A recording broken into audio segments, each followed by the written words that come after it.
Max Richardson, was not your typical 12-year-old.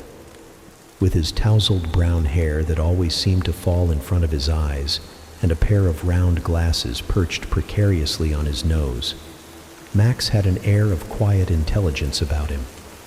He was the type of kid who could sit for hours in his room, lost in the pages of a book or the screens of his computer, exploring virtual worlds, solving puzzles, or learning obscure facts. Max was introspective and thoughtful, preferring the company of his own mind to that of a loud group of kids, though he wasn't a loner by choice. Max had always found solace in the pages of old books, often reading stories of adventure, fantasy, and the supernatural. He imagined himself a hero, facing impossible odds and defeating monsters, not with brute strength, but with cleverness and wit. His favorite book, one that he returned to time and again, was a collection of old folk tales about creatures and legends from the ancient world. It was a book that had been passed down through generations in his family, filled with mysterious tales of ghosts, shapeshifters, and enchanted beings. Max loved the idea that there was more to the world than met the eye, that beneath the mundane, there were wonders and horrors just waiting to be uncovered. Max's parents were warm and kind, but they were often busy. His father, a historian by profession, spent long hours in the local library, researching forgotten stories of Ravenwood's past, while his mother worked as a school teacher in the town. Both were well-respected figures in the community, but their work left them little time to spend with Max. Though they loved him dearly, they didn't always understand his fascination with the unknown or his preference for solitude. They encouraged him to get out more, to make friends, to explore the world outside his books. And that's where Lucas came in. Lucas Park was Max's best friend. They had met at a local museum when Max was 8, and Lucas, a year younger, had been captivated by a story Max told about an ancient relic he had read about. Lucas had always been more adventurous than Max, the kind of boy who climbed trees, played sports, and had a large circle of friends. He was outgoing, funny, and often the life of the party, but his friendship with Max was a rare one. A bond that was not based on the usual outdoor escapades or shared interests in sports, but on a mutual love for stories and the thrill of discovering something new. Lucas wasn't interested in the supernatural in the way Max was, but he loved a good challenge, and Max's tales of hidden mysteries and eerie legends had always intrigued him.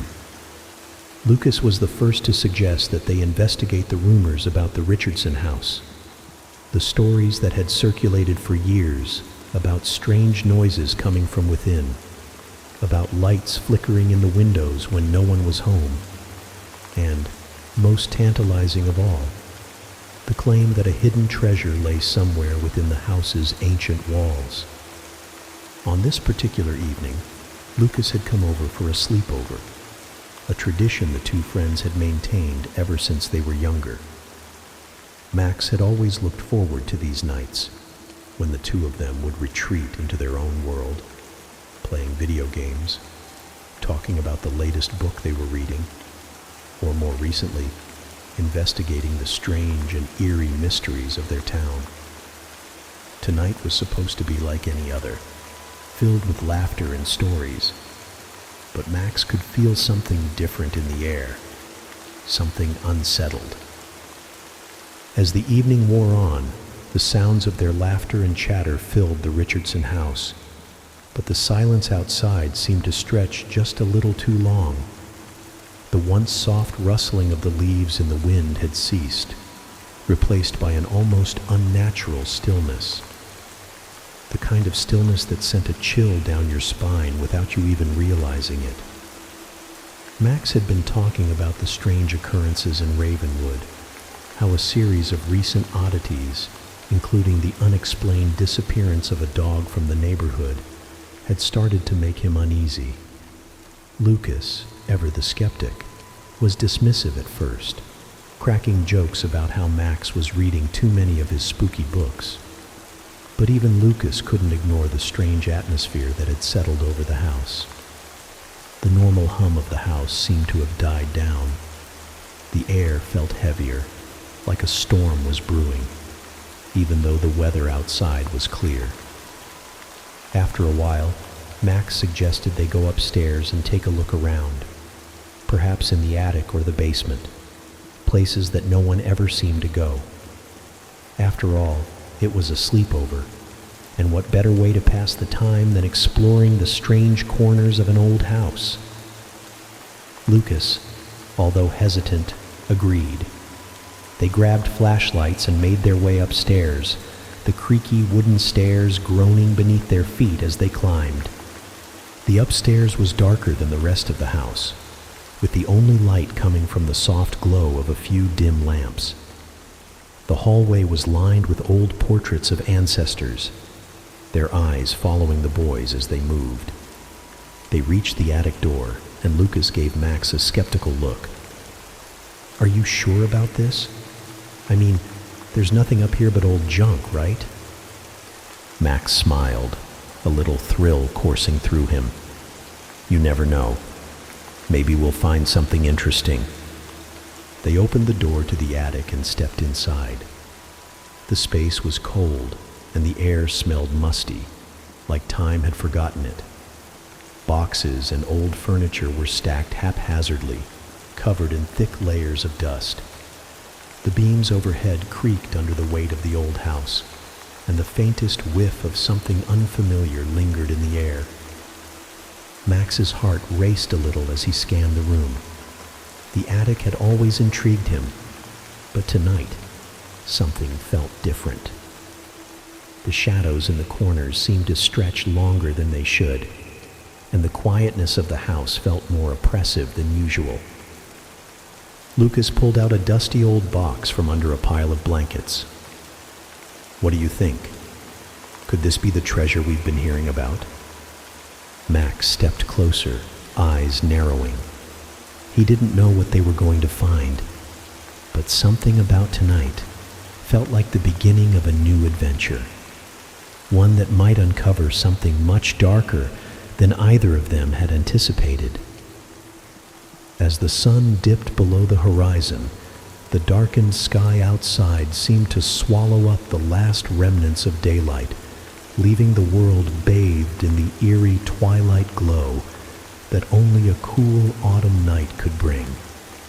The Richardson house, nestled among the trees at the edge of Ravenwood, was now filled with nothing but the occasional creak of its old wooden beams. The silence of the evening was punctuated only by the low murmur of the wind pushing against the windows and the soft glow of the lamps scattered throughout the house. Inside, the scent of freshly baked cookies lingered in the air, but it was clear that something more than just the scent of sugar and spice had taken hold in the atmosphere. The house felt heavier now, as if it had grown aware of the presence of the two boys, Max and Lucas. Max leaned back against the couch, glancing at the clock on the wall. It was nearly midnight, but neither of them felt the weight of the time. The events of the day, the strange occurrences in Ravenwood, and the lingering unease that seemed to hover over the house had kept them from feeling tired. Max had hoped that Lucas, his ever-energetic best friend, would be up for a new idea he'd been thinking about all evening. The night was perfect for a little adventure, a quiet challenge, one that didn't involve chasing each other through the neighborhood or getting lost in the woods. No, this time, Max had a different plan in mind, a game that would involve nothing but their imaginations, their wit, and a hint of suspense. "Okay," Max said, breaking the silence. He turned to face Lucas, who was fiddling with his phone, as always, clearly trying to avoid the creeping tension that had started to build in the air. "What do you think? Want to try something different tonight? Something spooky?" Lucas, who had been scrolling mindlessly through his social media feed, glanced up and raised an eyebrow, the glow of his phone casting a bluish hue over his face. "Spooky? What do you mean? You gonna tell me more ghost stories, Max?" He smirked, clearly dismissive, as though Max had some simple, childish activity planned. Max smiled, that spark of mischief twinkling in his eyes. "Not exactly," he replied cryptically. "I was thinking we could play a game, a story game, the kind where you tell the scariest stories you can think of, and we see who can come up with the most terrifying one." Lucas laughed and shook his head. "Max, seriously? I didn't come here to tell stories. I came to hang out, not play some creepy story game. Besides, I'm not scared of anything, especially not your stories." Max grinned wider, knowing he had just the right bait to lure Lucas in. "Oh, I know, but it's not about being scared. It's about who can tell the creepiest, most convincing story, the one that makes the other person stop and think for a second, just enough to wonder if maybe there's something lurking out there, something real." Max paused for dramatic effect, letting the silence hang for a moment. "Whoever tells the scariest story wins the game." Lucas chuckled again, but there was a slight hesitance in his voice this time. "And what do we get if we win? Is there a prize, or is it just more of your weird little games?" "No prize," Max replied, shaking his head. "But you get to say you scared the other person. That's worth something, right?" Lucas rolled his eyes but didn't argue further. After a few seconds of silence, he finally gave in. "Fine, let's play this game. But just so you know, I'm not going to get scared, okay? I've seen enough horror movies to know what to expect." Max chuckled softly to himself. He had a feeling this game was going to be more fun than Lucas could imagine. Max had always been good at storytelling. It wasn't just about the content of the story. It was about how you told it, how you built the tension and led the listener to the edge of their seat. He had learned to craft his tales with subtlety, building up a sense of dread with every sentence. Tonight, he was going to use all his tricks to keep Lucas on his toes. "Okay, let's get started," Max said, sitting up straighter on the couch. "Here's how it works. We take turns telling our scariest stories, and we don't stop until one of us can't come up with something that feels like it could really happen, you know? Something that's too crazy or too unrealistic. We don't break character either. If you're telling the story, you have to tell it like you believe every word of it." Lucas glanced at him, suddenly a little more serious. "Sounds like a lame way to waste time, but fine. You go first." Max took a deep breath, letting the moment linger. He leaned forward, his voice lowering to a more conspiratorial tone. "All right, my story's about a family that moves into a new town. They seem normal at first, just your everyday family. But they have a secret, a dark secret." Max paused, glancing at Lucas's face, watching for the first signs of curiosity or doubt. "They're not human," he continued, his voice a little quieter. "Well, not entirely anyway. They're something else. Something that's learned how to blend in with people, how to act just like everyone else. But they can't hide what they are for long. They have a taste for something dark, something forbidden." Lucas raised an eyebrow but didn't interrupt, clearly more interested now. Max leaned in closer, his eyes narrowing slightly as he continued. "They've been doing this for years, moving from town to town, leaving behind a trail of missing people. But they're careful. They plan everything out, each move calculated. They don't want anyone to figure out what they are. They don't want to be caught. Max could see that Lucas was listening now, his phone forgotten on the couch beside him. Max was in his element, weaving the tale with deliberate pacing, drawing out the suspense with each word. But one night, Max added, his voice barely a whisper, one of the kids in the family, he's not like the rest. He's different. He doesn't want to move again. He wants to stay in one place, make real friends, have a normal life. So he makes a choice, a terrible choice. Max paused, letting the tension hang in the air. He could feel Lucas leaning in slightly, caught in the story now. He picks a friend, Max continued, his voice dropping even further. A new friend, and he brings him home. Only, he's not bringing him home to play. No, the kid is part of the plan. He's the bait. And when the family is done with him, they'll take everything. Everything he has, his belongings, his life, everything will belong to them. And when they're finished, there will be nothing left but a shell, a lifeless body. Max glanced at Lucas, waiting for the reaction. For a moment, the only sound in the room was the faint ticking of the clock on the wall. Lucas was staring at him, his expression unreadable. Max could see the tension building in his friend's body, the way his shoulders had tightened, the way his fingers drummed nervously on the armrest of the couch. "That's a good story," Lucas said, after a long pause. "I'll give you that. But I bet I can tell something even better." Max smirked, leaning back against the couch. "We'll see." George leaned back against the couch, folding his arms with an air of cool detachment. His fingers drummed lightly on the armrest as he glanced over at Max. It was clear that George wasn't one to be easily impressed. The boy had grown up hearing tales and seeing horror films, much of it more gruesome and terrifying than any simple campfire ghost story. But the challenge in Max's voice, the way he spoke about the game, had sparked something in George. This wasn't just about telling a story. This was about proving something, about showing that he wasn't some kid who would be easily scared by things that went bump in the night. Max had gone first, and his story had been pretty good, George had to admit.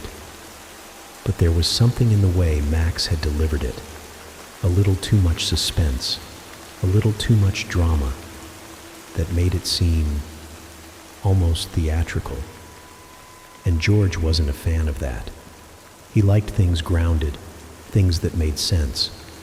It wasn't enough to just talk about monsters or ghosts. There had to be something real behind it, something that could happen to anyone. With a deep breath, George began. He straightened his posture and cleared his throat, catching Max's attention. Max was watching him intently, waiting for the story to unfold. George could see the excitement flicker in his friend's eyes, the expectation that he'd have to top Max's story. George didn't need to worry about that, though. He wasn't trying to top Max. He was just telling it like it was. "All right," George said slowly, his voice calm and steady. "I'm going to tell you a story. It's not like one of those made-up tales. No, this one's different. This is a true story. Well, at least it happened to a friend of mine. It's something that could happen to any one of us. In fact, it probably already has." Max's eyebrows shot up, intrigued by the sudden shift in tone.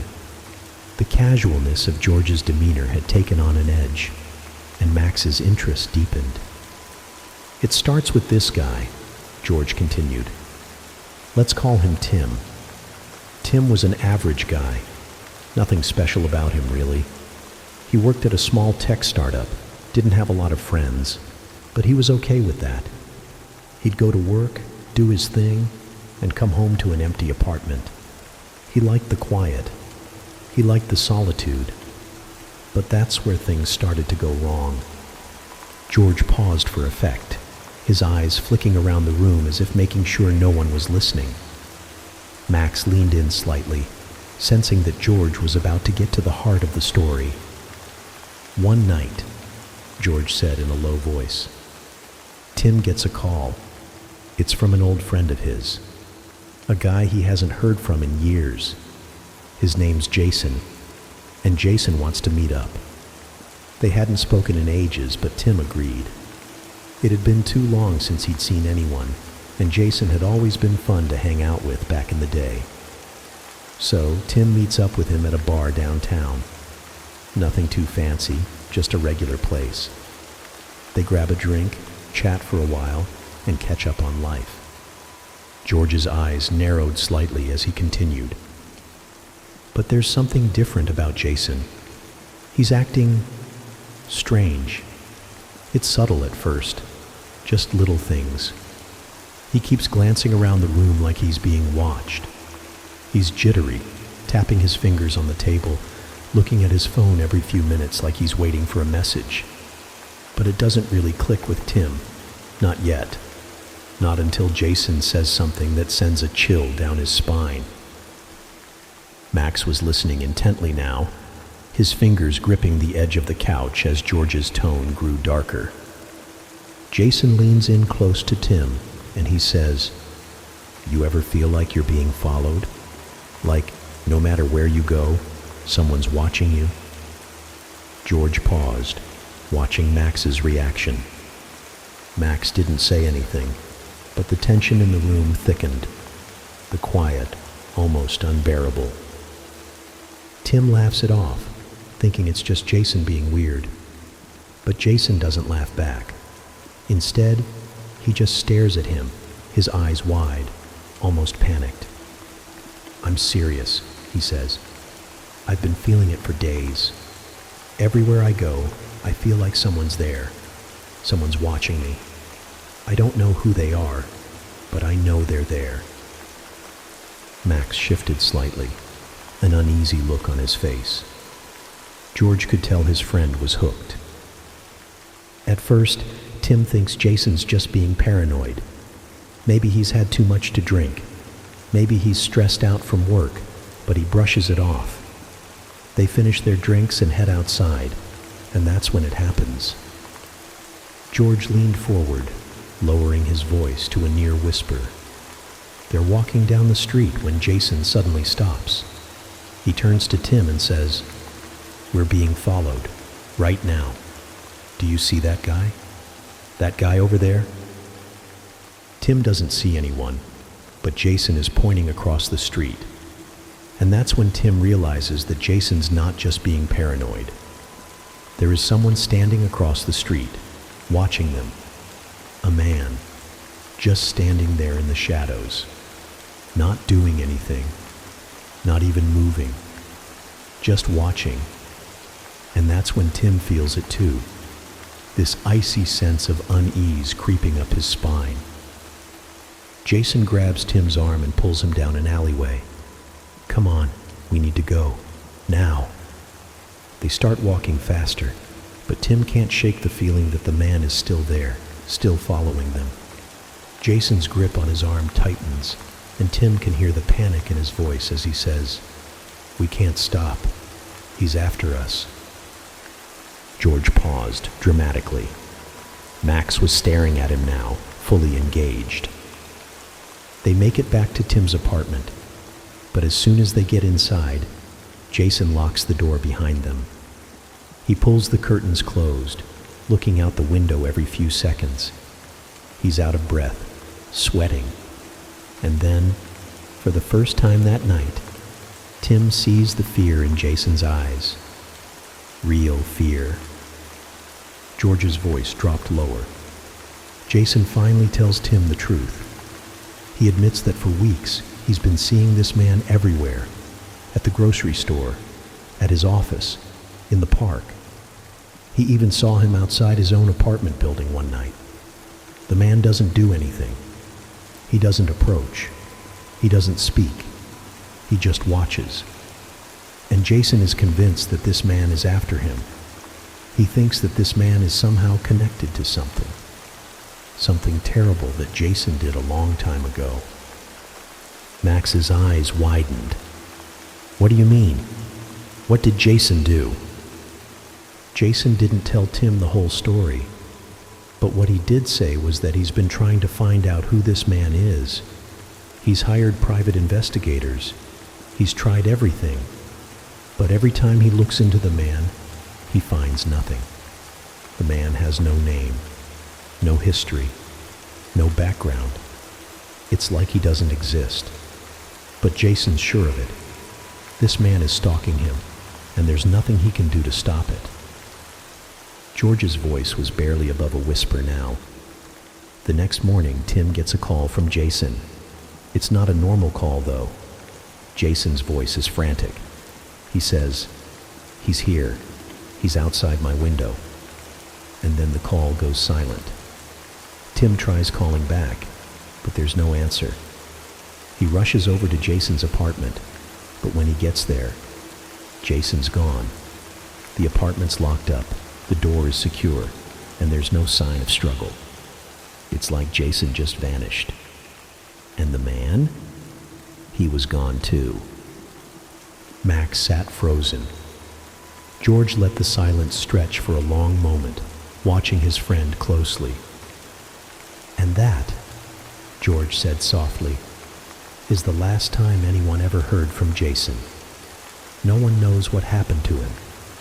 No one knows who the man was or why he was following him. But every now and then, someone claims to see a figure standing in the shadows, watching them, waiting." Max swallowed hard, his eyes still wide. That's it? That's how it ends?" George nodded slowly. "That's how it ends. It's not about what happened to Jason.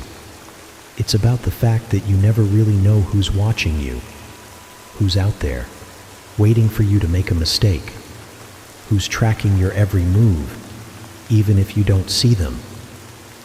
Max didn't say anything for a long time. The room was silent, the atmosphere thick with unease. It was a good story. It was simple, grounded in a reality that Max could almost believe. There was something unsettling about the idea of being watched, of being followed, without ever knowing who or why. George glanced at him and smirked. "Told you it was real. You've got nothing on that, huh?" Max didn't reply right away. He just sat back, his mind racing. It wasn't the scariest story he'd ever heard, but the way George had told it, so calmly, with such conviction, had made it feel too real, too possible. Max leaned back, letting the silence fill the space between him and George. The game had shifted now. The stories had gone from playful little hauntings to something more tangible, more unnerving. George's story about the man who stalked his friend, Jason, had hit close to home. It wasn't about ghosts or monsters lurking in the dark corners of the world. It was about the kind of terror that could seep into any of their lives at any moment. The idea that someone could be watching, quietly waiting, was a fear that gripped Max deeper than any other.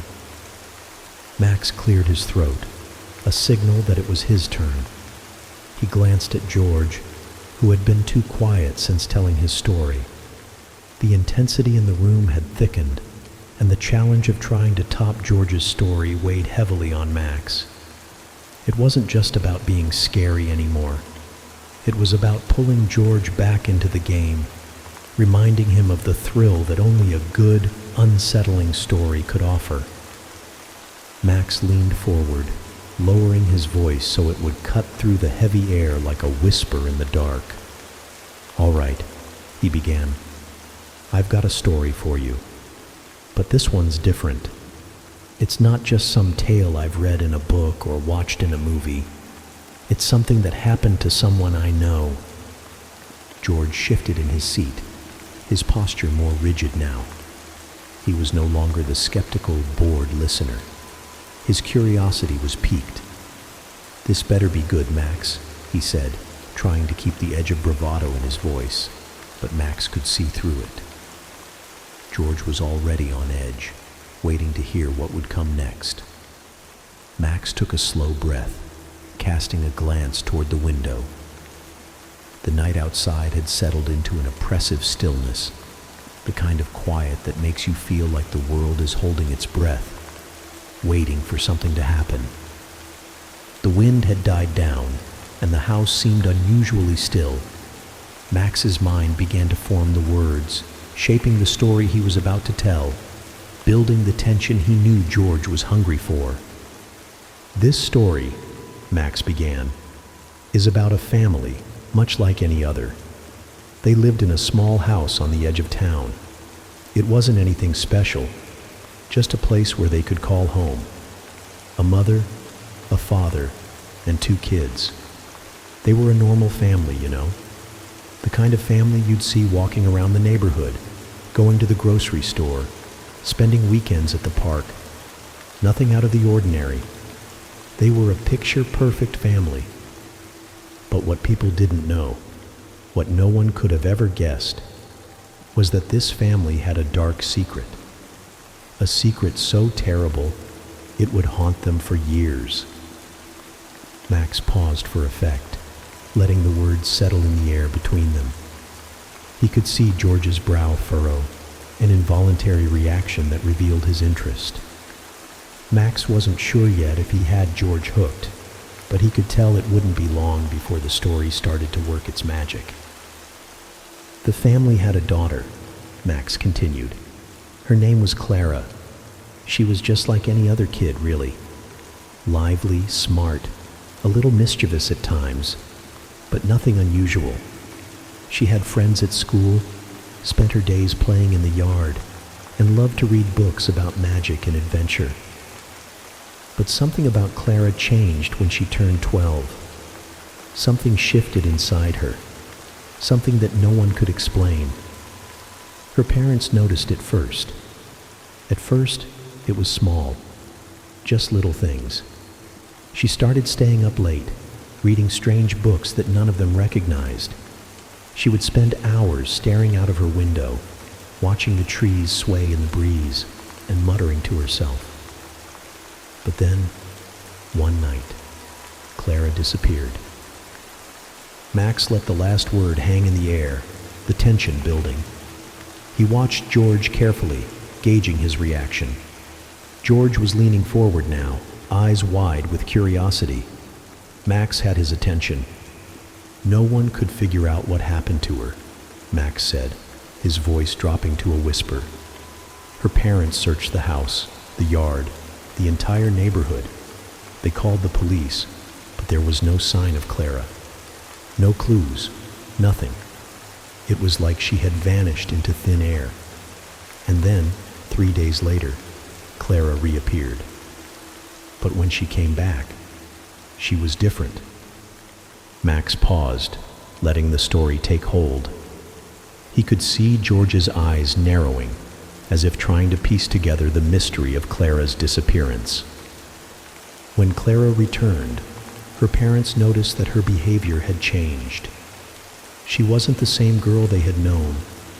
She was quieter, more reserved. She spoke in a strange, calm manner that didn't fit with the energetic girl they remembered. But it wasn't just her attitude that had changed. It was something deeper, something that seemed to be eating away at her.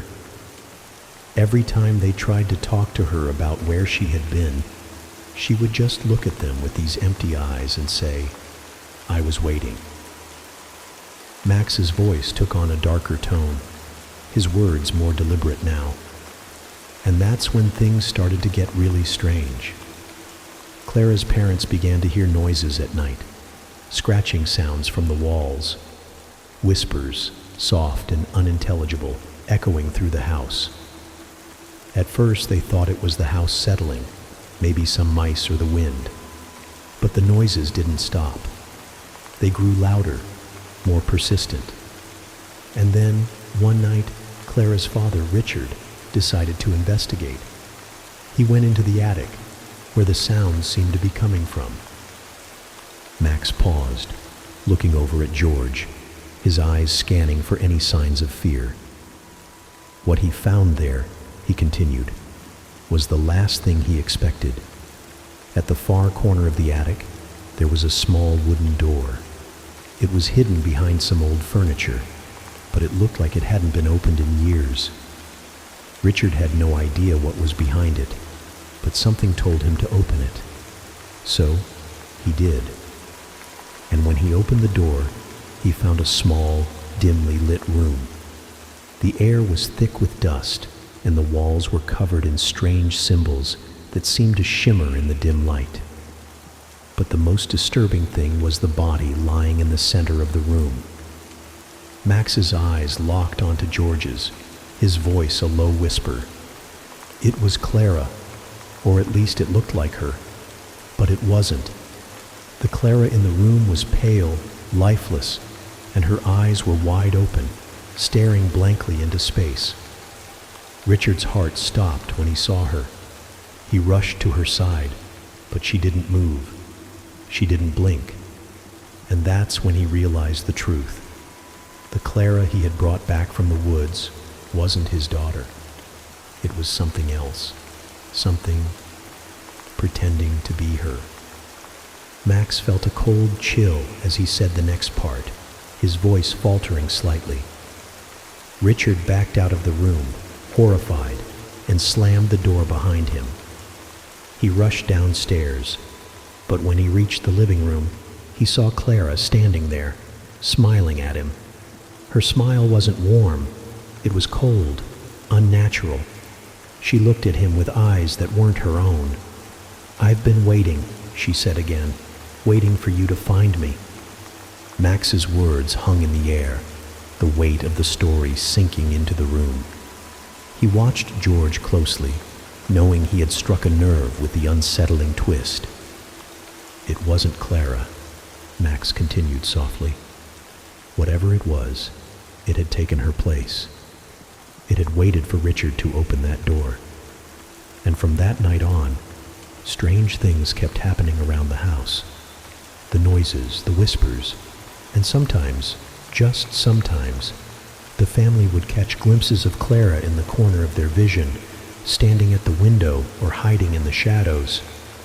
But every time they looked directly at her, she was gone." Max took a deep breath, letting the tension linger. And that was the last anyone ever saw of Richard and his family. One morning the house was empty. The doors were locked, the windows sealed shut, and there was no sign of anyone inside. The police searched the house, but there was nothing. No traces of the family. Just the house, standing there, empty and silent. And to this day, people say that if you drive by at night, you can see a light flickering in the attic window. And if you listen closely, you can hear someone whispering, "I'm still waiting." Max finished the story with a long, drawn-out pause, allowing the silence to envelop the room. George was staring at him, his expression a mix of disbelief and intrigue. Max smiled, feeling the satisfaction of a story well told. He had done it, pulled George back into the game, and left him with something to think about. "So," Max said, "what do you think? Is that creepy enough for you?" George swallowed, his voice barely above a whisper. Yeah, that's pretty messed up." He shook his head, trying to shake off the unsettling feeling the story had left behind. But Max could tell. It had gotten under his skin.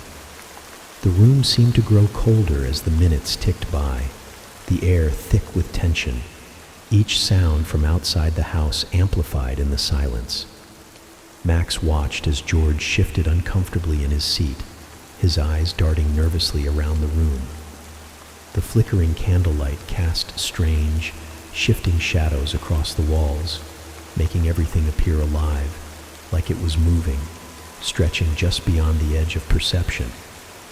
Max, too, couldn't shake the feeling that something was off. It wasn't just the quiet of the house.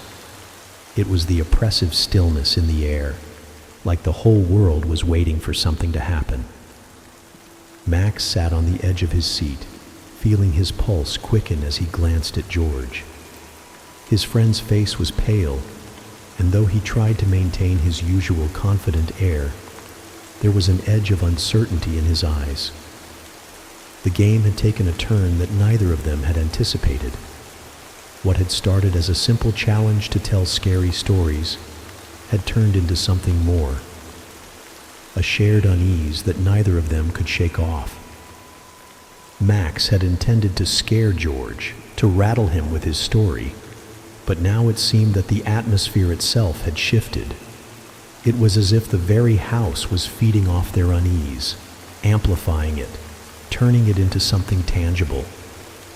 Max leaned back slightly, letting the moment stretch, savoring the effect his story had on George.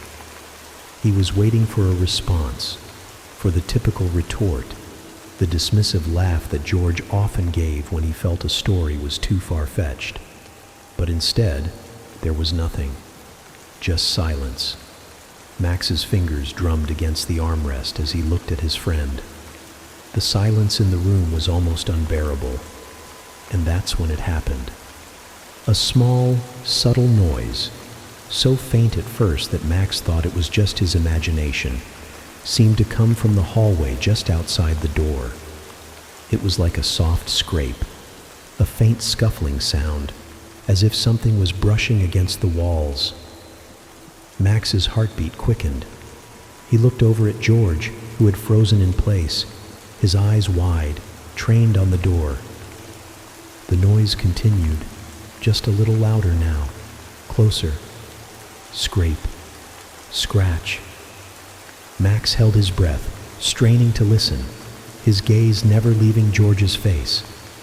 George didn't move, his lips parted as if he were about to say something, but the words didn't come. The scrape sounded again, this time more pronounced, followed by what sounded like the faintest shuffle of footsteps. Max swallowed, his throat dry. "Did you hear that?" he whispered, his voice barely audible, the words heavy in the still air. George didn't answer. Instead, his gaze shifted toward the door, and Max could see the slight tremble in his hands as they gripped the armrest of the couch. Max's heart was pounding in his chest now, the eerie atmosphere in the house intensifying with each passing second. The house, the stories, they had all come together to create something larger, something far more unsettling than either of them had anticipated. Another scrape, a more deliberate noise now. Max stood slowly, almost involuntarily, his legs feeling heavier than usual as he moved toward the door. George followed him with his eyes, but made no move to get up. Max reached for the doorknob, his hand shaking slightly. He could feel the cold metal against his skin, the touch sending a chill through his entire body. He hesitated for a moment, his mind racing. Maybe it was nothing. Maybe it was just the house settling, or the wind playing tricks with the old creaky walls. But then again, what if it wasn't? What if there was something, or someone, just outside the door? Max turned the handle slowly, trying to make as little noise as possible. The door creaked open slightly, the sound echoing in the silent house like a warning. Max peered into the hallway, his breath catching in his throat as he scanned the shadows. The hallway was dim, the only light coming from the faint glow of the candles in the living room. There was nothing there, no figure lurking in the shadows, no mysterious presence. But still, Max felt it, the sense that something was wrong. The hairs on the back of his neck stood on end as he stood there, staring into the emptiness. He held the door open a little wider, straining to listen. But the only sound that met his ears was the distant hum of the house. Quiet, almost too quiet.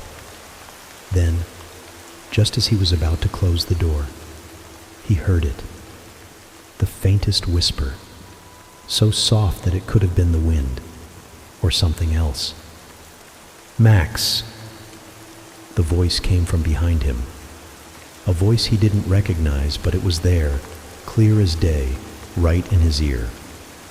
Max's breath caught in his throat, his heart racing. He spun around quickly, but there was no one there, no figure in the room. Just George, still sitting motionless on the couch, staring wide-eyed at the door. Max took a step back, the door swinging slightly wider as his hand left the knob. He couldn't tear his eyes away from the hallway now. It was like the shadows there were watching him, moving, shifting in ways they shouldn't. He could feel the weight of the silence pressing down on him, the tension in the room nearly suffocating. Max's mind raced, trying to make sense of what had just happened. Had it been the wind? Had he imagined it? Or had something, or someone, spoken his name? "George?" Max asked, his voice barely a whisper, as though speaking too loudly might break the fragile tension that held the room in its grip. "Did you hear that?" George didn't answer at first. His lips were parted, his face pale, eyes wide with something like disbelief. He was staring at the door, but his gaze seemed distant, unfocused. Max glanced at him, his chest tightening as he noticed how still George had become, as if he were in some kind of trance. Max moved back toward him, his footsteps slow, deliberate, as though the air had thickened with every step he took. "George, are you all right?"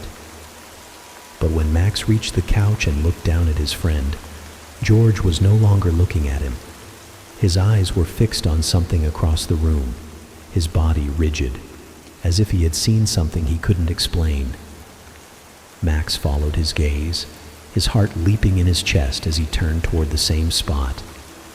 It was the window. The curtains, once still, were now swaying slightly, as though a breeze was coming from somewhere. But the air was still. The window was closed. Max was sure of it. The breeze continued to move the curtains ever so slightly, just enough to catch Max's attention, but not enough to explain it. His breath caught in his throat as the thought crossed his mind. What if someone, or something, was outside? What if they had been watching them this entire time? Max looked back at George, whose expression had shifted from one of confusion to something more like terror. His face was pale, his eyes wide, and he was trembling, just a little. Max could hear his own heartbeat pounding in his ears, but his mind was working faster now. He needed to act. He needed to understand what was happening, what was causing the fear that was creeping into every corner of the room. He turned back to the window, his hand shaking as he reached for the curtains. His fingers brushed against the fabric, and for a moment, everything seemed to slow down. The sound of his breath, the pounding of his heart, it all faded into the background as he pulled the curtains aside. Nothing. Max blinked in disbelief. There was nothing outside. No figure standing in the darkness. No shadow lurking just out of view. The street below was empty. Quiet. But as his eyes swept across the scene, he noticed something else. The streetlight outside, the one that had always been steady and bright, was flickering. Flickering wildly, as though it was struggling against something. The room felt colder now, the temperature dropping rapidly, and the flickering of the streetlight seemed to echo the unease that had built up between Max and George. Whatever had been watching them Whatever had been waiting was still out there. And somehow, Max knew that it wasn't going to stop. Not until they figured it out. The silence returned, heavy and thick. But it wasn't the same as before. It wasn't just the absence of sound. It was the kind of silence that meant something was coming. Something they couldn't see. But they could feel it. And it was closing in. Max swallowed hard. "I think we need to get out of here," he said, his voice barely above a whisper, as though saying the words aloud might make them real. But he knew, deep down, that it was already too late. The game was no longer just a game. The house, the stories, it was all part of something larger, something darker, and they were in it now, trapped in the suspense of what would come next. The air seemed to hold its breath, waiting. The air in the room was thick now, almost suffocating. Max's heart raced in his chest as he stood by the window, staring out into the eerie night. The dim glow of the flickering street lamp outside illuminated the darkness in jagged bursts of light, casting long, twisting shadows across the street. The world beyond the window seemed impossibly still, too still. It was as if time itself had frozen, waiting for something to happen, something to shatter the silence. Max's breath came in shallow gasps, his mind racing as he tried to make sense of everything. What was happening? What was it that had turned the night from a simple game into something so much more terrifying? Every small sound now felt amplified, like the house itself was holding its breath, waiting for a sign. Max turned back to George, who was still sitting on the couch, rigid and wide-eyed, staring at the window. "George," Max said, his voice shaking, "what do you see?" George didn't respond at first. His eyes were fixed on the window, his face pale and expressionless, as if he were seeing something that Max couldn't. Max took a tentative step closer to him, his feet moving almost involuntarily. The chill in the air seemed to grow, creeping into his bones as if the night was closing in on them. He wanted to shout, to demand that George snap out of whatever trance he had fallen into, but the words caught in his throat. He could feel it now, that creeping sense of unease, that realization that they weren't alone in the room, that something, someone, was watching them. Max swallowed hard and took another step forward, closer to George. He felt the hairs on the back of his neck stand on end, the weight of the silence almost unbearable. He looked back at the window, scanning the empty street below. The light from the street lamp flickered again, more violently this time, casting the street in flashes of shadow and light. And then, Max saw it.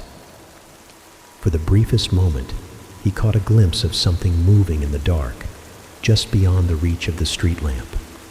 A figure, tall and thin, with an unnatural jerky gait. It was barely visible, a fleeting shadow that seemed to flicker in and out of existence, like a glitch in the fabric of reality itself. Max's breath caught in his throat, his body frozen in place as his eyes locked onto the figure. It was standing just at the edge of the light, its face obscured by darkness. But there was no mistaking the sense of dread that flooded Max's mind. It wasn't human. It couldn't be. "George," Max whispered urgently, his voice tight with fear. "There's someone outside." George didn't respond. His eyes remained locked on the window, unblinking, his face as pale as a ghost. Max turned to him, his pulse pounding in his ears.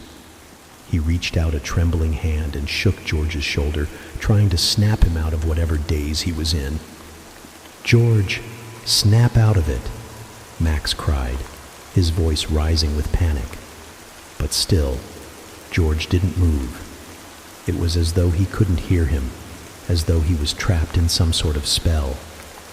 Max's thoughts raced. He had to get George's attention. He had to do something. He looked back toward the window. The figure was gone. The street was empty again, the only movement the slight sway of the trees in the breeze. But Max knew what he had seen. He knew that figure had been real. He could still feel it, this suffocating presence that seemed to press down on him from all directions. Suddenly, the sound of the house settling, a creak in the walls, a low groan from the floorboards, broke the tense silence. But this time, it wasn't just a normal noise. It sounded like something was moving inside the house, slowly, methodically. It was a soft scraping sound, like something, or someone, was dragging themselves across the floor, just out of sight. Max's heart skipped a beat. His body went cold as the sound grew louder, closer. Max spun toward the door, his legs unsteady beneath him. He had to get out. He had to get out now. He grabbed the door handle, but before he could turn it, the scraping noise stopped, replaced by a low, rasping breath. So close it was as if the person was standing right behind him. He froze, his blood running cold. "George," he whispered hoarsely. "Do you hear that?" George's eyes flickered for the briefest moment, his pupils dilating as if he were finally starting to wake up from whatever trance had gripped him. Max's heart pounded faster, hoping against hope that his friend was coming back to himself. But before George could respond, the door behind Max slammed open with a deafening bang, the sound of it reverberating through the entire house. Max spun around, his body freezing as he saw what was standing in the doorway. It was the figure from the window, only now it was closer, standing in the doorway as though it had been there all along, waiting. The figure was tall, impossibly thin, its limbs elongated and unnatural, bent at strange angles. Its face was a blur, obscured by shadows, but Max could see the faint outline of something not quite human, with eyes that seemed to glimmer in the darkness like two empty pits, hollow and empty. The creature's mouth was slightly open, as if it were about to speak, but instead, a low, guttural growl emanated from its throat. Max's breath hitched in his chest. He wanted to scream, to run, but his body refused to move. He was paralyzed with fear, trapped in place by the figure in the doorway, watching as it slowly, deliberately took a step toward him. Behind him, George's voice finally broke through the fog of terror. "Max," he rasped, his voice shaky but urgent. "Get away from it. It's not real. Don't let it." The figure lunged. In the blink of an eye, it was no longer standing still, its limbs moving with a speed and fluidity that made Max's stomach churn. The thing reached for him with hands that were too long, too thin, fingers like claws that scraped the air with an eerie sound. Max didn't think. His body acted on pure instinct, and he spun away from the creature, his heart pounding in his chest. He didn't even have time to think about where he was going. He just knew he had to run. But as he turned toward the hallway, his foot caught on the rug, and he stumbled, crashing to the floor. He could hear the creature's breathing, harsh and wet, closer now. He scrambled to his feet, but before he could get up, he felt a cold hand wrap around his ankle. The touch was icy, like death itself, sending a jolt of terror through him. Max kicked out, his foot connecting with something solid, and the grip loosened just enough for him to break free. He pushed himself up, his hands slick with sweat, his heart racing as he ran down the hall, desperate to get away from the thing that was chasing him. He could hear it behind him now, its steps following him in perfect rhythm, as if it were toying with him, letting him run just to see how long he could last. Max rounded a corner, almost slamming into the wall as he tried to find his bearings. He knew he couldn't outrun it. Not like this. Not with his legs trembling, his body screaming for him to stop. But he had no choice. He had to keep moving. Behind him, the house seemed to come alive with the sound of footsteps, doors slamming open, furniture scraping across the floor. It was like the walls themselves were closing in, pushing him toward the thing that was chasing him. And then, just as Max thought he couldn't run anymore, he felt it, the breath on his neck, the hot, rancid air, so close it made his skin crawl. The creature was almost on top of him. Max turned around, facing the darkness, and as he did, he finally saw it in full detail. The thing that had been haunting the house, the thing that had been waiting. And just as its hand reached for him, Max's scream was swallowed up by the darkness. Everything went black. The silence that hung in the room was suffocating, like the entire house had become a tomb. Max's mind raced, but his body felt like it had frozen in place. His breath was ragged, every inhale sharp and shallow, as if the very air in the room had become thick with dread. The only sound was the faint hum of the streetlight outside, flickering intermittently as it struggled against the night. Everything else had stopped.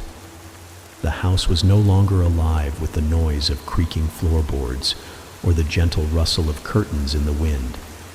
It was as though even the house itself was holding its breath, waiting for the next step. Max's heart thudded in his chest, a slow, relentless drumbeat that seemed to echo through the stillness. He tried to make sense of what had just happened, but everything felt like a blur, his thoughts tangled in a web of fear and confusion. He remembered the figure, the thing that had chased him down the hall, its hollow eyes, its chilling, raspy breath, and that feeling of being hunted. He could still hear the sound of its steps behind him, feel the icy touch of its hand on his ankle. But now, as Max lay there, sprawled on the cold floor in the darkness, there was only silence. The terror, the chase, the creature. It all felt distant, like a dream he couldn't quite remember. But he knew one thing. He wasn't alone. Slowly, his eyes adjusted to the dim light filtering in from the hallway, and he pushed himself up onto his elbows. His legs were weak, his limbs trembling as though the energy had been drained from his body. Every part of him screamed to move, to get up and run, but his mind refused to cooperate. He could hear his own heartbeat, louder now, pounding in his ears. He wiped the cold sweat from his brow, trying to clear the fog from his thoughts. But nothing made sense. The house was still. Too still. Max glanced over his shoulder, half expecting to see the creature looming over him, its claws reaching out from the darkness. But there was nothing. The hallway stretched ahead, empty, its shadows deep and impenetrable. Max's eyes flicked around the room, searching for something, anything, that would explain the sudden calm. The room he was in, the living room, looked as it had before. The furniture was undisturbed. The lamp flickered softly beside him, casting long shadows on the walls. But otherwise, nothing had changed. Nothing had moved. Then he heard it. A faint sound, like a whisper, drifting from the darkness of the hallway. Max's breath caught in his throat as he strained to listen, the hairs on the back of his neck prickling with the sudden awareness that something, someone, was near. The whisper came again, barely audible at first, like a distant murmur. Then it grew louder, closer. a low, raspy voice, almost indistinguishable from the wind, but unmistakably human. Max. The whisper was unmistakable. It was the same voice, the same eerie, guttural voice that had spoken to him earlier. His name. Max's blood ran cold. He knew that voice. He tried to push himself up, but his body refused to obey. His legs felt like lead, too heavy to move, too weak to stand. His hands pressed into the floor, but the surface felt strange, almost sticky, like the wood was absorbing his energy. He could feel the weight of something pressing down on him, keeping him trapped. The more he struggled, the tighter the grip on him seemed to become. And then, as if the house itself had heard his thoughts, the whisper came again. Max. It wasn't just a whisper anymore. It was louder, more urgent, the voice echoing down the hall toward him. Max's pulse quickened. He could feel the walls closing in, the house growing smaller, the shadows growing darker, until they seemed to swallow the light completely. And then, as if someone had flipped a switch, the door to the living room creaked open. Max's breath caught in his throat. He didn't dare look up. He didn't want to see what was coming. He couldn't. But despite every instinct screaming for him to run, his eyes were drawn to the doorway. A figure appeared in the frame. The same figure that had chased him earlier, the one with the elongated limbs and the empty eyes. It stepped into the room, its movements jerky and unnatural, as though it was barely in control of its own body. Max could see it now in full, its skin pale and stretched tight over its bones, its face a mask of shadows with only two gleaming eyes that seemed to burn with an unnatural light. The creature's mouth was open, its teeth sharp and pointed like daggers. It was staring at him. Max's heart skipped a beat as the creature took another step forward, its footfalls muffled by the thick carpet, but the air around it seemed to warp and bend, distorting like a mirage. It didn't make a sound, but Max could feel its presence, pressing in on him, filling the room with an overwhelming sense of dread. The figure stood in the doorway, not moving, but Max knew it was waiting for something, waiting for him to do something, anything. Max's pulse raced. He couldn't move. His body refused to obey, his limbs paralyzed by the sheer terror that radiated from the creature. The whispering voice, once distant, now sounded closer, as if it were standing right next to him. He could hear it in his ear, the words barely a breath on his skin. Max. He squeezed his eyes shut, trying to block out the voice, trying to block out the feeling that something was reaching for him. But it was no use. The whisper continued, each syllable sinking deeper into his mind. The voice wasn't just outside anymore. It was inside, crawling under his skin, burrowing into his thoughts. Max felt his chest tighten, his breath coming faster, as though he were suffocating. He opened his eyes again, only to see the figure had moved closer. It was standing just a few feet away now, its face so close he could almost feel the coldness of its breath on his skin. Its eyes bored into him, cold and empty, as if it were searching for something. Max could feel it in his bones. The creature wasn't just here to watch. It wasn't just here to torment him with its presence. It had come for something. Something it wanted from him. Something he couldn't understand. Max. It said his name again, the words stretching out like a hiss, and then it moved closer, its fingers outstretched, reaching for him with long, bony hands. Max's body finally responded. He surged forward, his legs trembling as he pushed himself up from the floor. He barely had time to think before he was running, his feet pounding against the hardwood, his breath coming in ragged gasps. But no matter how fast he ran, he couldn't escape the feeling that the creature was right behind him. He could hear it, the slow, deliberate steps, like it was toying with him, letting him think he could get away. The house seemed to close in around him, the walls narrowing, the shadows growing longer. He reached the door at the end of the hallway, his hand trembling as he reached for the knob. It wouldn't turn. He yanked harder, panic flooding through him as the door remained locked, the handle cold and unyielding. Behind him, the sound of footsteps grew louder, closer. Max could feel the creature's breath on his neck now, could hear the low rasping of its breath as it drew nearer. He turned back, his heart in his throat, and saw the figure looming behind him, its hollow eyes glowing in the darkness. It was reaching out to him, its fingers mere inches away. "Max!" And then, just as it was about to grab him, everything stopped. The footsteps ceased. The whispering stopped.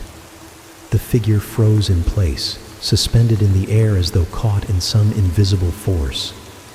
Max stared, wide-eyed, unsure of what was happening. He could feel the air around him grow heavy, almost suffocating, as if the house itself were holding its breath. And then, just as suddenly as it had all begun, the creature vanished. The silence returned. Max stood alone in the hallway, his body shaking, his heart still pounding in his chest. He didn't dare move. He didn't know if the creature was gone for good, or if it was waiting for the right moment to strike again. But one thing was certain. Something had changed in that moment. Something had shifted in the house, and Max knew that no matter how hard he tried to leave, no matter how far he ran, the house would always be watching, always waiting. Epilogue. The sun had barely risen, casting its weak light over the town of Ravenwood. A soft mist lingered in the air, the remnants of a night that felt far too long. The streets, usually quiet at this early hour, seemed strangely deserted, as though the town was still recovering from something that couldn't be explained, something that would never be fully understood. Max stood at the window of his room, staring out at the world he once knew. The familiar houses across the street, the trees swaying gently in the morning breeze, the passing cars, all of it seemed distant now, unreal, as if he no longer belonged to it. The world outside felt like a dream, one that Max was struggling to wake up from. The events of the previous night played over and over in his mind, like a film reel that wouldn't stop. He could still feel the coldness of the creature's touch, the way it reached out for him with its twisted limbs, its hollow eyes burning into him. He could still hear its voice, low, guttural, like a whisper that had crawled into his very soul. Max had thought that when he escaped, when he ran through the house and slammed the door behind him, that the nightmare would end. But it didn't. It had followed him. It wasn't just a thing in the house anymore. It had seeped into the town itself, into his life, into every corner of his mind.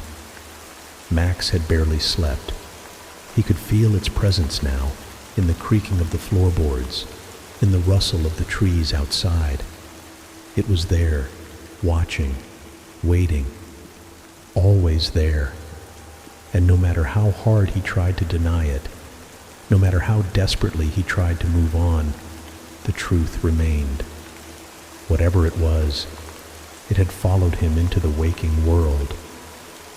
Max's phone buzzed on the nightstand, snapping him out of his thoughts. It was a text from George. "You okay?" Max stared at the screen for a long time, his finger hovering over the reply button. He had tried to reach out to George after the night's events, but the words wouldn't come. How could he explain what had happened? How could he tell George about the things they had seen, the creature they had both felt breathing down their necks? And even if he did, what would it change? The house was still out there, the creature was still watching, and George was as much a target as Max was. No one was safe. Not now. Not after last night. He typed a short reply, his fingers shaking as he hit send. I don't know. I don't feel right. Something's wrong. The message was sent, but as soon as Max hit the send button, a cold shiver ran down his spine. He wasn't alone. He could feel it again. That weight pressing in on him. That sense that something, or someone, was lurking just beyond the edges of his vision. He glanced over his shoulder toward the door, half expecting to see the shadow of the creature standing there, watching him. But there was nothing. Just the stillness of his room. Max's breath was shallow, his pulse quickening. He forced himself to look away from the door, focusing on the text message instead. But the feeling, the cold, suffocating feeling, didn't go away. He turned back to the window, peering out into the misty morning. The world outside had taken on an unnatural quality, as though the shadows had deepened, and the light wasn't quite as bright as it should be. Max knew something was wrong. He could feel it in the pit of his stomach. He had been here before, standing in this same place, staring out at the same view. But now, it all seemed different. And that was when he saw it. The figure. At first, it was barely more than a shadow, just a fleeting outline in the fog. But as Max squinted, trying to make sense of it, he saw it more clearly. A tall, thin figure standing at the far end of the street, just beyond the reach of the streetlight. The figure was motionless, unmoving, just standing there, staring at the houses, the same way it had stared at Max the night before. It didn't move. It didn't blink. It was just there, watching. Max's heart skipped a beat. He wanted to look away. He wanted to pretend it wasn't real, but he couldn't. His eyes were locked on the figure, and he could feel it, feel its gaze on him, feel its presence seeping through the walls of his house, through the very air he breathed. For a moment, Max wondered if it was another hallucination, a trick his mind was playing on him, trying to make sense of the horror that had unfolded. But he knew better. The creature was real. It wasn't a nightmare. It wasn't some figment of his imagination. It was out there, and it had found him again. His phone buzzed once more, and this time, Max felt a sickening dread coil in his stomach as he saw the message from George. I can't stop thinking about last night. I feel like something's watching me, like I'm being followed. Do you feel it too? Max stared at the text, the words sending a cold wave of terror through him. It was the same thing George had said the night before.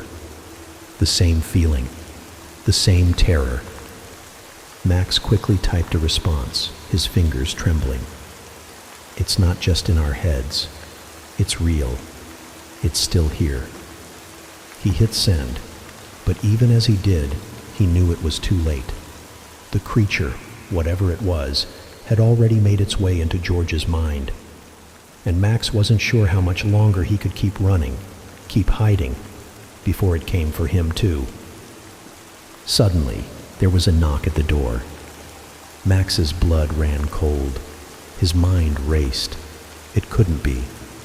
The figure outside, the creature, it couldn't have followed him into the house, into his safe space. The knock came again, louder this time, almost as if it was growing impatient. Max felt a cold sweat break out on the back of his neck. He hesitated, his body frozen in place, his heart hammering in his chest. His mind screamed at him to ignore it, to hide, to lock the door and never open it again. But something pulled him toward it, some sick curiosity, some drive to know. Max stood up slowly, his legs unsteady as he crossed the room. He felt like he was walking in a dream, his feet moving without his consent. As he approached the door, the knock came once more, this time followed by a voice, familiar but twisted. "Max, it's me. Let me in." Max's stomach lurched. The voice was unmistakable. It was George, but it wasn't George. It couldn't be. It was too calm, too wrong, like it was being forced out of his mouth by something else, something that was pretending to be him. Max's hand hovered over the doorknob, his breath catching in his throat. He could feel the weight of the presence outside, pressing against the door. It was waiting, watching, and that was when it hit him. The creature wasn't just out there. It was in here. It had always been here. It had never left. It was inside him, inside George, inside everything.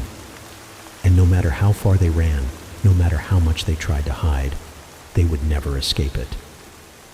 It had already claimed them. Max's fingers tightened around the door handle, but he didn't open it. Instead, he stepped back, his body trembling with the weight of the realization. He wasn't alone. He had never been alone. And the house, this town, wasn't just a place where they lived. It was a trap they would never escape. The knock came again, softer now. Max closed his eyes. He didn't have to open the door to know who or what was waiting on the other side. Nestled on the edge of a sprawling forest, the Whitman family home exuded a charm that seemed frozen in time. The house was a quaint, two-story structure with whitewashed walls and ivy crawling up its sides, framing the wooden shutters on the windows. A picket fence enclosed a small but vibrant garden, where Helen Whitman tended to roses and daisies each morning. It was a peaceful place, where the air smelled of earth and blossoms, and the only sounds were birdsong and the distant rustle of leaves from the woods. Inside the house, the atmosphere was warm and inviting. The living room was adorned with handmade crafts and family photographs. A patchwork quilt draped over the sofa bore the marks of years of careful stitching by Helen, who found solace in the art of creating. Her husband, Tom, had built most of the furniture with his own hands, his craftsmanship evident in the sturdy dining table and intricately carved chairs. The scent of wood polish and baked goods often filled the air, a testament to the couple's shared love for simple pleasures. Their daughter, Lila, brought life to their serene world. At just 8 years old, Lila was a whirlwind of energy and curiosity. With her chestnut curls often tied in a messy ponytail and a mischievous glint in her hazel eyes, she was the kind of child who could light up any room. She had a knack for storytelling, weaving fantastical tales about knights, dragons, and enchanted forests, which she eagerly shared during family dinners. Her laughter was infectious, and her imagination knew no bounds. The forest near their home was both a source of wonder and unease for the Whitman family. To Lila, it was a magical realm waiting to be explored. She often ventured to the edge, picking wildflowers and chasing butterflies, despite her parents' stern warnings. To Helen and Tom, the forest carried an air of mystery, its dense canopy casting deep shadows even on the brightest days. Local legends spoke of strange happenings in the woods, whispers of lost children and eerie sights seen by moonlight. While they dismissed these tales as mere folklore, a lingering unease kept them wary. One crisp autumn morning, the family gathered around the breakfast table. Sunlight streamed through the lace curtains, highlighting the warm hues of the room. Helen poured coffee into two mismatched mugs, while Lila devoured a stack of pancakes, her face smeared with syrup. "Lila, slow down," Helen said with a laugh, wiping her daughter's cheek with a napkin. "You're going to choke." "But I'm hungry," Lila protested, her mouth still full. "I need energy if I'm going to find the fairy ring today." Tom chuckled from behind his newspaper. "Fairy ring, huh? What's that about?" "I read about it in a book," Lila said, her eyes sparkling. "It's a circle in the woods where fairies dance. If you find it, you can make a wish." Helen exchanged a glance with Tom, her smile fading slightly. "You know the rules, Lila. Stay close to the house. The woods can be dangerous." "I know, Mom," Lila replied, rolling her eyes. "I'll just look around the edge, I promise." Despite her assurances, Lila's adventurous spirit often led her further than she intended. Helen worried about her daughter's fearless nature, but Tom believed it was part of growing up. "She's got your determination," he often told Helen, "and my knack for getting into trouble." After breakfast, Lila darted outside, clutching a wicker basket she intended to fill with treasures from her imagined fairy realm. Helen watched her from the kitchen window, a pang of unease settling in her chest. She couldn't explain it, but something about that day felt off. The forest seemed darker, its towering trees swaying ominously in the wind. "She'll be fine," Tom said, wrapping an arm around her shoulders. "She's got a good head on her shoulders." "I hope so," Helen murmured, her gaze fixed on the tree line. The hours passed uneventfully, with Helen busying herself with chores and Tom working in his workshop. The rhythmic sound of his hammering provided a comforting backdrop to the day. Yet, as the afternoon waned, Helen's unease grew. She stepped onto the porch, shielding her eyes from the lowering sun. "Lila," she called, her voice carrying over the fields. There was no response, only the whisper of leaves in the wind. Panic began to creep into her chest as she called again, louder this time. "Lila, it's time to come in." Tom appeared behind her, wiping his hands on a rag. "What's wrong?" "She's not answering," Helen said, her voice tight. "She should have been back by now." Tom's expression darkened. Without a word, he grabbed his jacket, and the two of them set off toward the woods. The forest loomed ahead, its shadows lengthening as the sun dipped below the horizon. The air grew cooler, and the sounds of nature seemed to hush as they ventured deeper. "Lila," Helen called, her voice trembling. "It's getting late. Come out, sweetheart." Tom scanned the ground, his keen eyes searching for any sign of their daughter. After what felt like an eternity, Helen spotted a flash of red against the earthy tones of the forest floor. She rushed forward and picked up Lila's ribbon, her hands shaking. "She was here," Helen whispered, clutching the ribbon tightly. Tom's gaze shifted to a spot a few feet away. "What's that?" Helen turned to see an old, decrepit doll lying amidst the fallen leaves. Its porcelain face was cracked, and its glass eyes stared vacantly. A tattered dress clung to its frail frame, and its limbs were stiff and angular, as if it had been left in the elements for years. Yet something about it was disturbingly lifelike. "Did she leave this here?" Helen asked, her voice barely audible. Tom shook his head.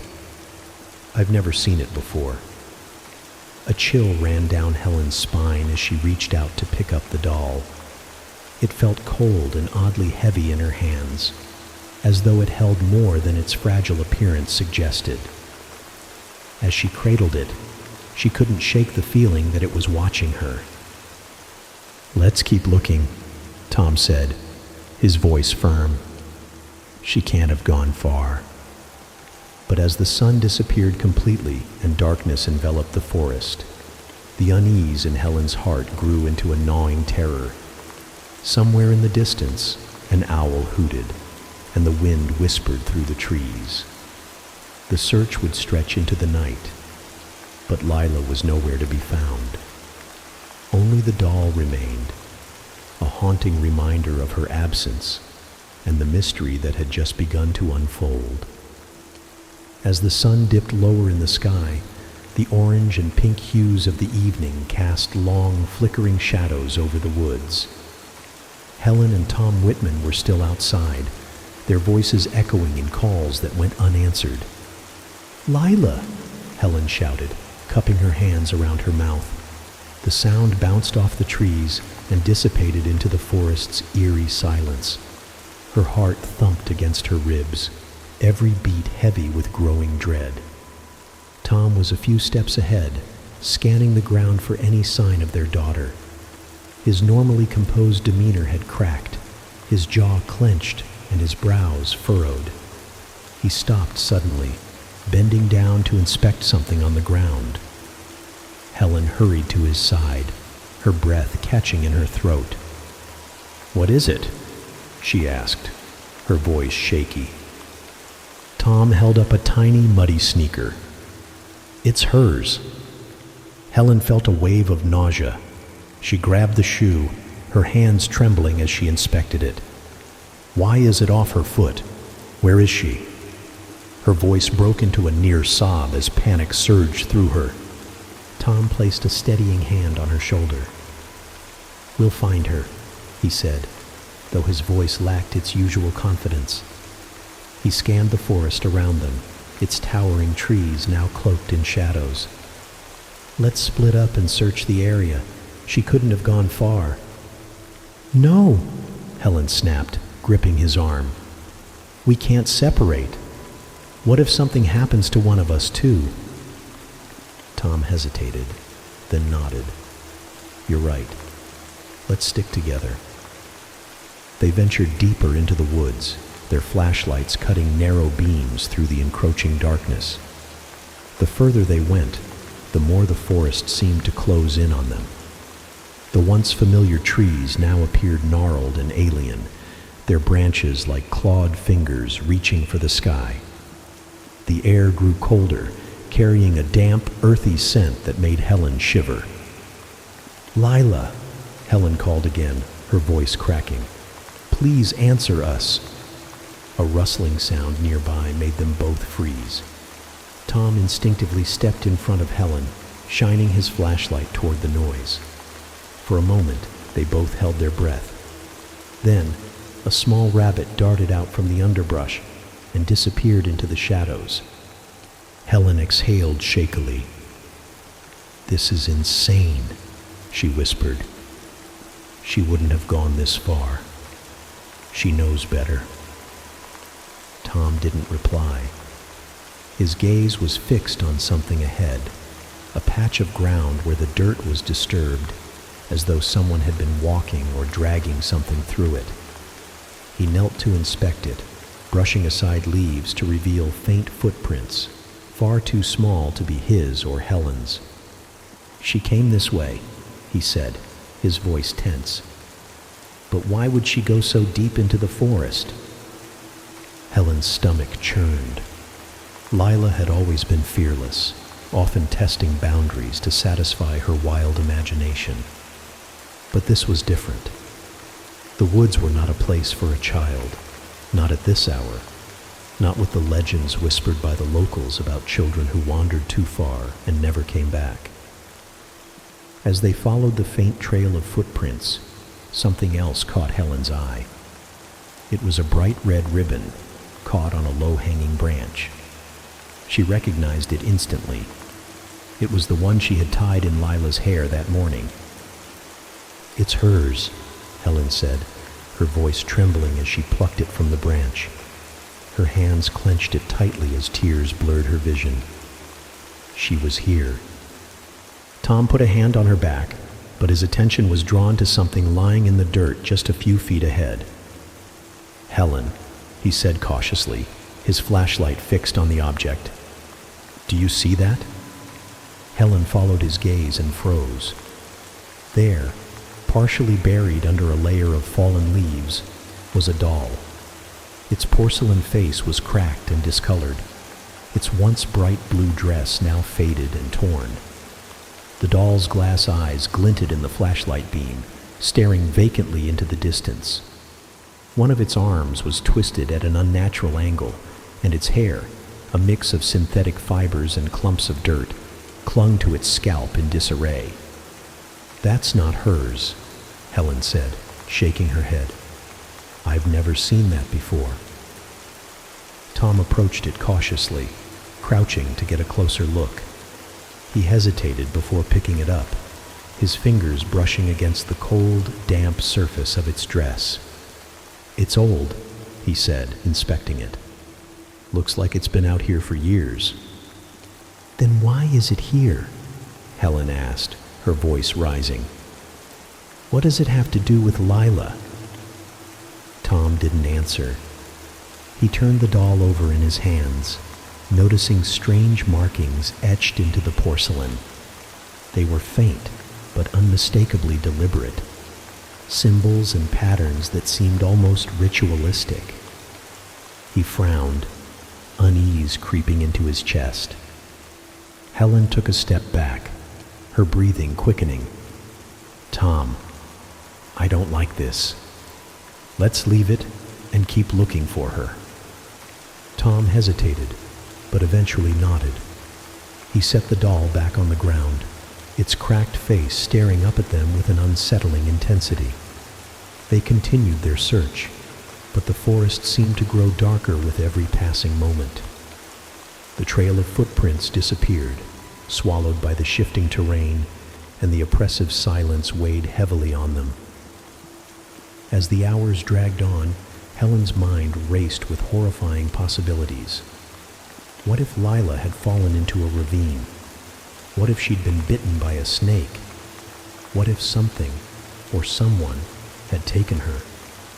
"Tom," she whispered, tears streaming down her face. "What if we don't find her?" "We will," Tom said firmly, though his own fear was evident in the tightness of his voice. "We'll find her." But as the night deepened and their calls went unanswered, hope began to waver. The forest seemed endless, its labyrinth of trees and shadows stretching in every direction. Helen clutched Lila's ribbon in her hand, her fingers trembling. Then, just as they were about to turn back, they heard it. A faint sound, like a whisper carried on the wind. It was high-pitched and fleeting, almost imperceptible, but unmistakably Lila's voice. "Mommy." Helen froze, her breath catching in her throat. "Lila," she called, her voice trembling. "Where are you, baby?"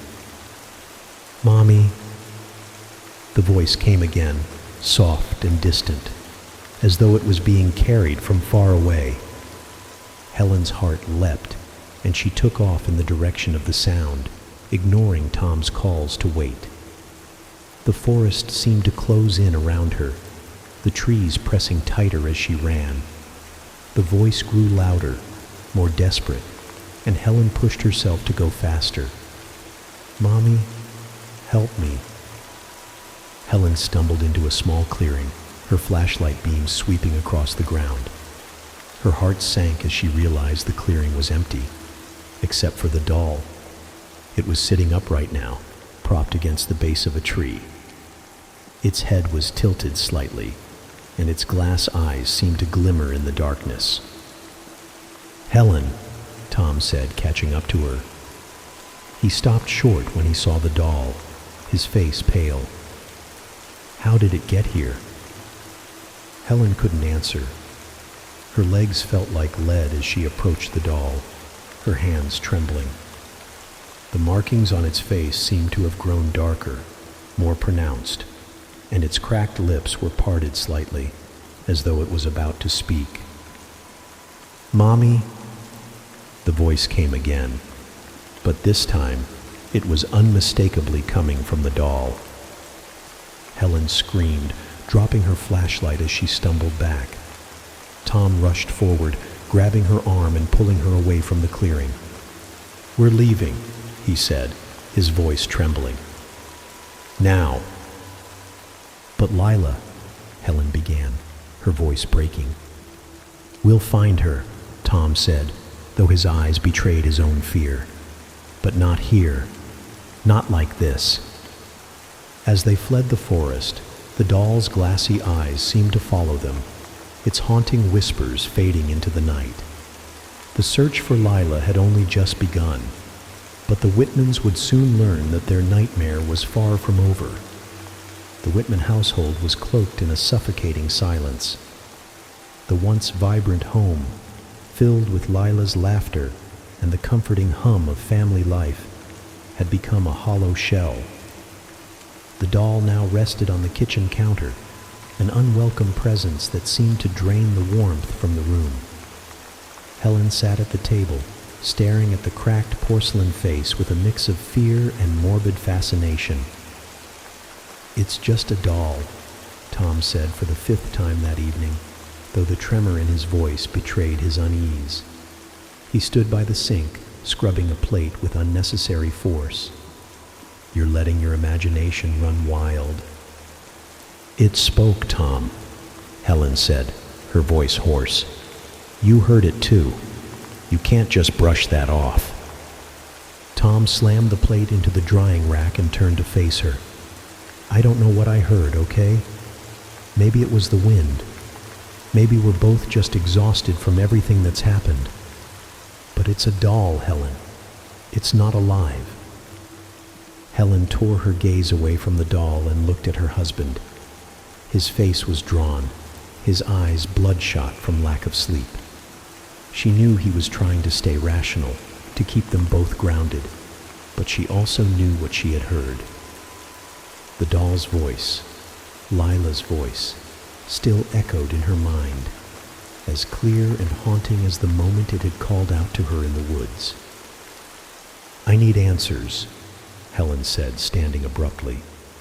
"There's something wrong with that thing, and I'm not just going to ignore it." Tom sighed, pinching the bridge of his nose. "What are you going to do? Take it to the police and tell them your missing daughter turned into a doll? They'll think you've lost your mind." "Maybe," Helen snapped, "but sitting here pretending it's normal isn't going to help find Lila."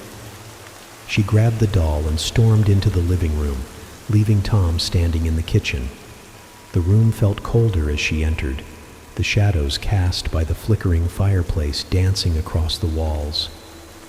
Helen set the doll on the coffee table and sat on the floor in front of it, her knees drawn to her chest. The flickering light made the doll's cracked features seem almost alive, its hollow eyes catching the firelight in a way that sent shivers down her spine. "Who are you?" she whispered, her voice barely audible.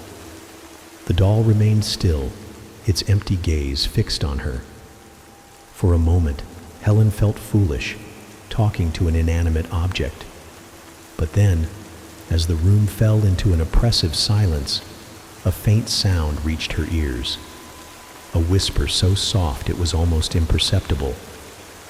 "Mommy," Helen gasped, her heart pounding. She leaned closer, her breath hitching in her throat. "Lila? Is that you?" The doll's head tilted slightly to one side, the movement slow and deliberate. Helen recoiled, her hand flying to her mouth to stifle a scream. The whisper came again, louder this time. "Help me." Tears streamed down Helen's face as she reached out, her fingers trembling. "What happened to you?" she asked. How did this happen? The doll's porcelain lips parted, and a voice emerged, not from its mouth, but as if it were filling the room itself. The forest, the dark place. Helen's blood ran cold. She clutched the doll tightly, her mind racing. What dark place? What are you talking about? But the doll remained silent, its moment of animation gone. Helen sat frozen, the weight of the doll pressing into her hands as she tried to make sense of what she had just witnessed. Lila's voice, the same voice she had sung lullabies to, the same voice that had begged for bedtime stories, had come from this grotesque thing. That night, Helen barely slept. The doll sat on the dresser, its lifeless eyes seeming to follow her every move. Tom had refused to let her bring it into their bedroom, but she had insisted. "If this is Lila," she had said, "I'm not leaving her alone." Tom didn't argue further, but his disapproval was palpable. He stayed on his side of the bed, his back turned to the doll, while Helen lay awake, staring at the cracked face illuminated by the moonlight streaming through the window. The next morning, Helen made a decision. While Tom was at work, she would dig deeper into the strange circumstances surrounding the doll. She began by searching online for any information about the forest near their home. Stories of missing children popped up almost immediately, some dating back decades. Most were dismissed as urban legends, but there were too many similarities for Helen to ignore. Children disappearing without a trace, parents reporting strange occurrences, unexplained voices, odd behavior from animals, and sightings of strange, human-like figures among the trees. One story stood out. A child named Emily, who had vanished in the woods nearly 20 years ago. Her parents had reported hearing her voice long after she disappeared, but no trace of her was ever found. Helen's stomach churned as she read about how the family claimed to have found a doll near the spot where Emily had last been seen. A doll they swore looked exactly like their daughter. Helen's hands shook as she scrolled through the article. She needed more answers, more concrete evidence. She decided to visit the local library to see if there were any records or historical accounts about the area. She left the doll on the living room table, its lifeless form sending a shiver down her spine as she closed the door behind her. At the library, Helen pored over old newspapers and town records, her eyes scanning page after page of yellowed paper. She found more stories, some buried in obscure sections of the local news. There were reports of strange rituals performed in the woods, accounts of bizarre symbols carved into trees, and whispers of a malevolent entity that preyed on children. One article mentioned a shrine deep within the forest, said to be a place of sacrifice to an ancient spirit. The shrine, it claimed, was built by settlers who believed the spirit could grant wishes at a price. Over time, the settlers abandoned the practice, but the legends persisted, passed down through generations.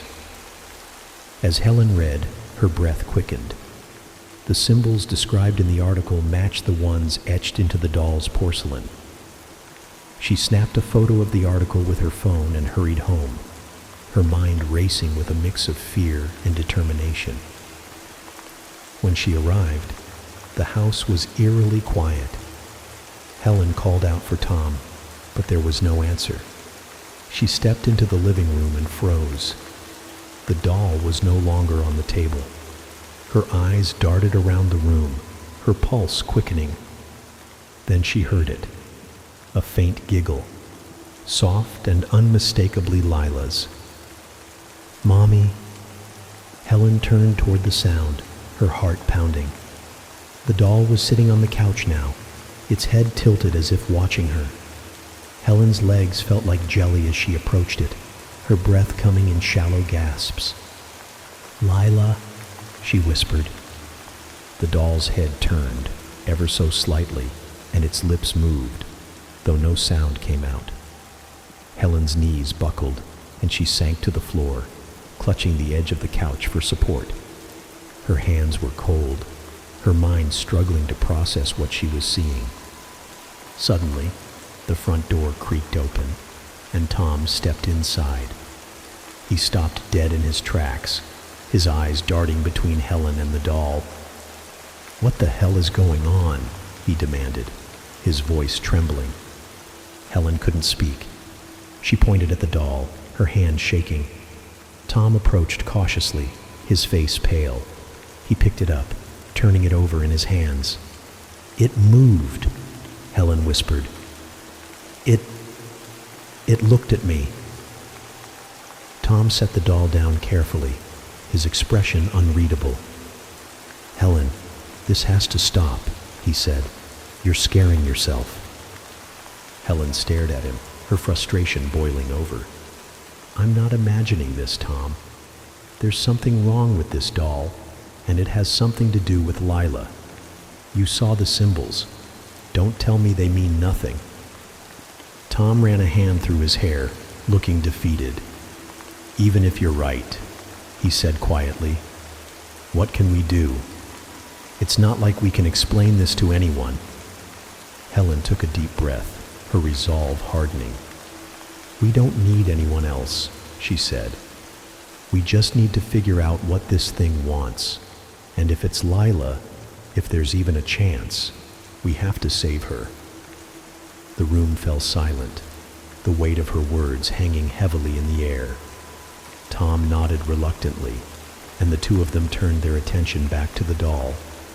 Its empty gaze seemed almost mocking, as if it knew the secrets they sought, but wouldn't reveal them without a fight.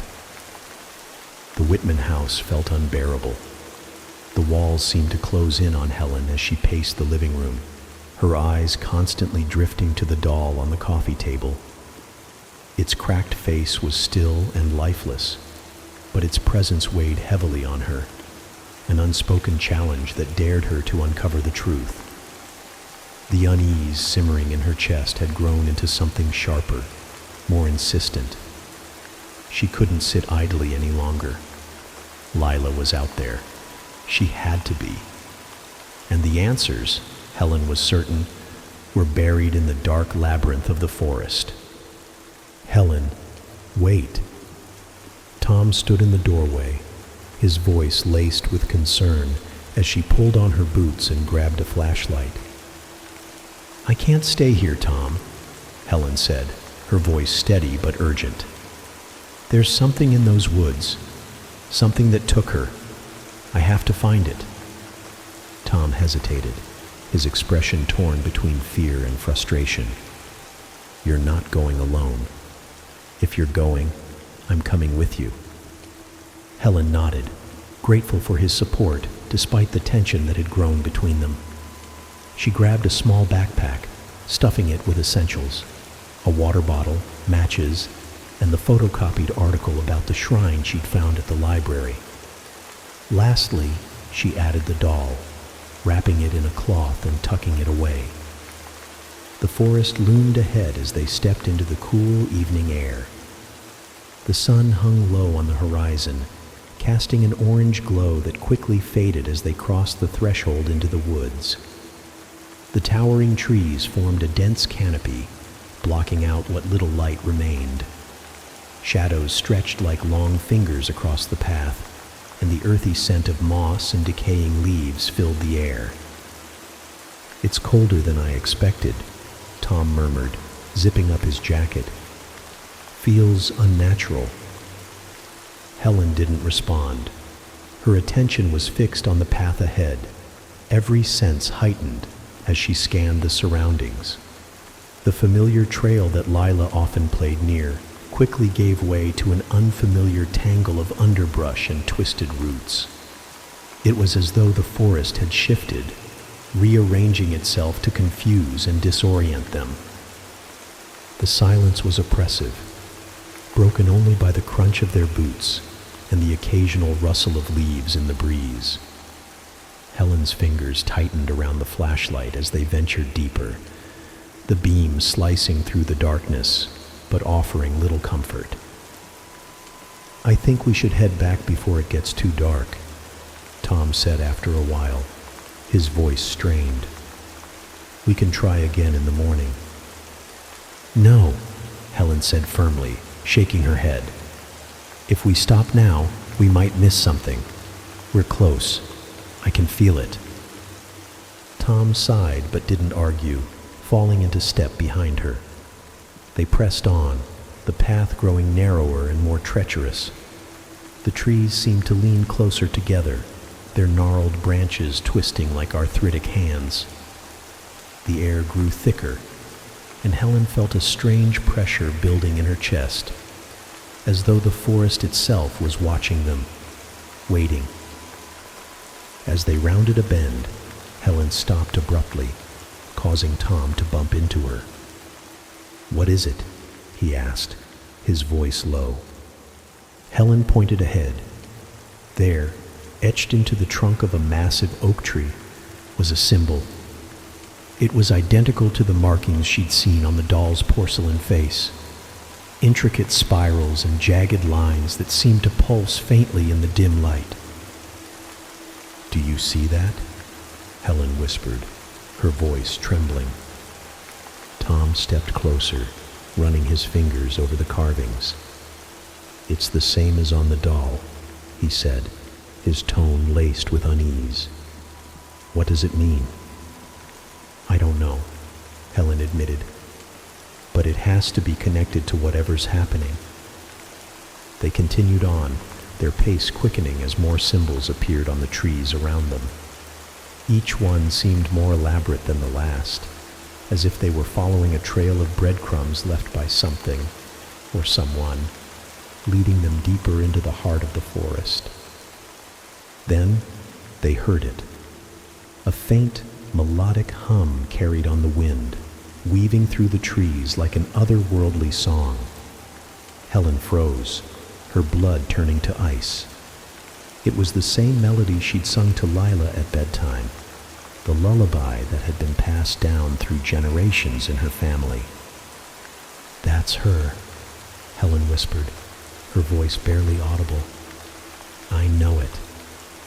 Tom looked around, his flashlight sweeping through the darkness. "It's probably just the wind," he said, though his voice quavered. "No, it's not." Helen's heart raced as she moved toward the sound, her instincts overriding her fear. "She's here, Tom. I know it." The melody grew louder as they pressed on, leading them to a small clearing. In the center stood a crumbling stone structure, partially obscured by vines and moss. It was the shrine Helen had read about, the place where the settlers had once made offerings to the forest spirit. The structure was ancient, its stones worn smooth by time. Strange symbols were carved into every surface, glowing faintly in the darkness. At its center was a stone altar, and surrounding it were scattered remnants of offerings, wilted flowers, small trinkets, and fragments of porcelain dolls. Helen approached the shrine cautiously, her flashlight beam revealing more disturbing details. The symbols on the stones seemed to shift and writhe as she looked at them, like living things trapped in the rock. A cold breeze swept through the clearing, carrying with it the faint sound of children's laughter. "Lila?" Helen called, her voice breaking. "Are you here?" The laughter faded, replaced by a low guttural sound that made the hairs on the back of her neck stand on end. Tom grabbed her arm, pulling her back. "We shouldn't be here," he said, his voice urgent. "This place isn't safe." But Helen refused to leave. She reached into her backpack and pulled out the doll, unwrapping it and placing it on the altar. As soon as the porcelain touched the stone, the air grew thick with tension, and the glowing symbols flared brighter. The doll's cracked lips parted, and a voice emerged, soft, distorted, but unmistakably Lila's. "Mommy?" Helen's knees buckled, and she gripped the edge of the altar to steady herself. "Lila, is that you? What happened to you?" "The dark place," the voice said, faint and fragmented. "It took me—" "What dark place?" Helen demanded. "Tell me how to bring you back." The doll's head turned, its hollow eyes fixing on her. "You must go deeper." Before Helen could respond, a deafening roar echoed through the clearing, and the ground trembled beneath their feet. The glow from the shrine intensified, and the shadows around them seemed to come alive, coiling and writhing like living creatures. "Run!" Tom shouted, grabbing Helen's hand and pulling her away from the altar. They sprinted back toward the trail, the forest around them erupting into chaos. Trees groaned and creaked as their branches twisted unnaturally, and the air was filled with a cacophony of whispers, laughter, and inhuman growls. Helen stumbled, nearly falling as the roots beneath her feet seemed to rise and tangle around her ankles. Tom caught her, pulling her upright as they continued to run. The shadows chased them, their amorphous forms darting between the trees, always just out of reach but never far behind. By the time they burst out of the forest and into the safety of their backyard, they were both gasping for breath. Helen collapsed onto the grass, clutching her chest as her heart pounded wildly. Tom stood over her, his face pale and his hands trembling. "What the hell was that?" he demanded, his voice shaking. "What's happening in those woods?" Helen looked back at the dark tree line, her mind racing. The shrine, the symbols, the doll, it was all connected. And somewhere, trapped within the forest's malevolent grasp, was Lila. "I don't know," Helen admitted, her voice barely above a whisper. "But I'm going back. Whatever it takes. I'm going to save her." Tom knelt beside her, his expression grim but resolute. "We'll do it together," he said, "no matter what it takes." As they sat there, the shadows of the forest seemed to retreat, melting into the night. But Helen knew better than to trust the fleeting calm. The woods held secrets far darker than she could have imagined, and the battle to save her daughter had only just begun. The days following their harrowing escape from the forest were a blur of sleepless nights and tense silences. Helen could hardly eat, her mind fixated on the shrine and the ominous warning whispered by the doll in Lila's voice. "Go deeper." The words echoed in her ears like a mantra, urging her forward even as fear clawed at the edges of her resolve. The doll now occupied a permanent place in the center of the living room. No matter how unsettling its cracked, lifelike face was, Helen couldn't bring herself to move it. She sat across from it for hours, staring into its hollow eyes, searching for answers. Tom avoided the room entirely, busying himself with chores or retreating to his workshop. The tension between them had grown unbearable, each of them coping with their despair in isolation. But Helen couldn't shake the feeling that the doll was changing. At first, the changes were subtle, so subtle that Helen doubted herself. She noticed a faint shimmer in the doll's glass eyes, as though something was stirring behind them. The cracks in its porcelain face seemed less pronounced, and its chipped, tattered dress appeared a shade cleaner.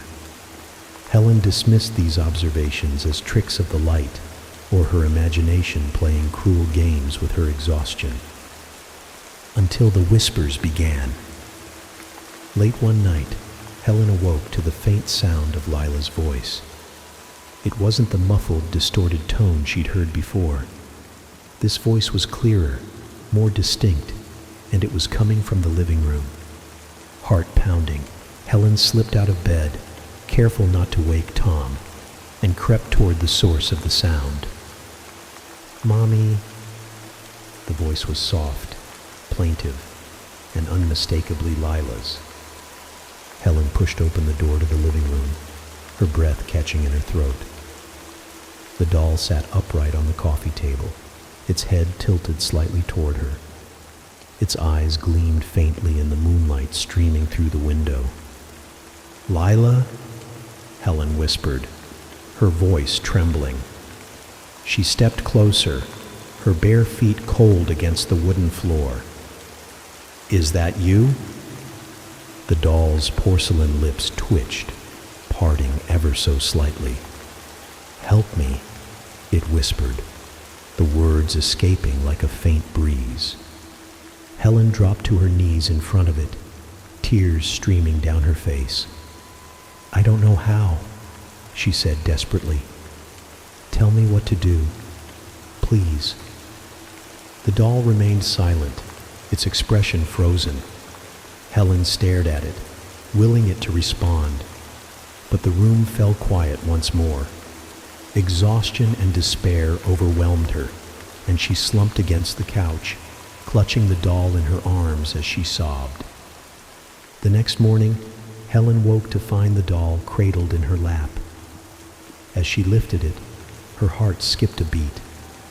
The doll's once cracked porcelain cheeks were now smooth and pale, the jagged lines fading as if they'd never existed. Its glass eyes seemed to glint with a faint, unsettling vitality, and its hands felt warmer, almost soft, against her skin. "Tom!" Helen called, her voice shaking. "Come here now!" Tom appeared in the doorway, his face etched with irritation. "What is it?" he asked, rubbing his temple.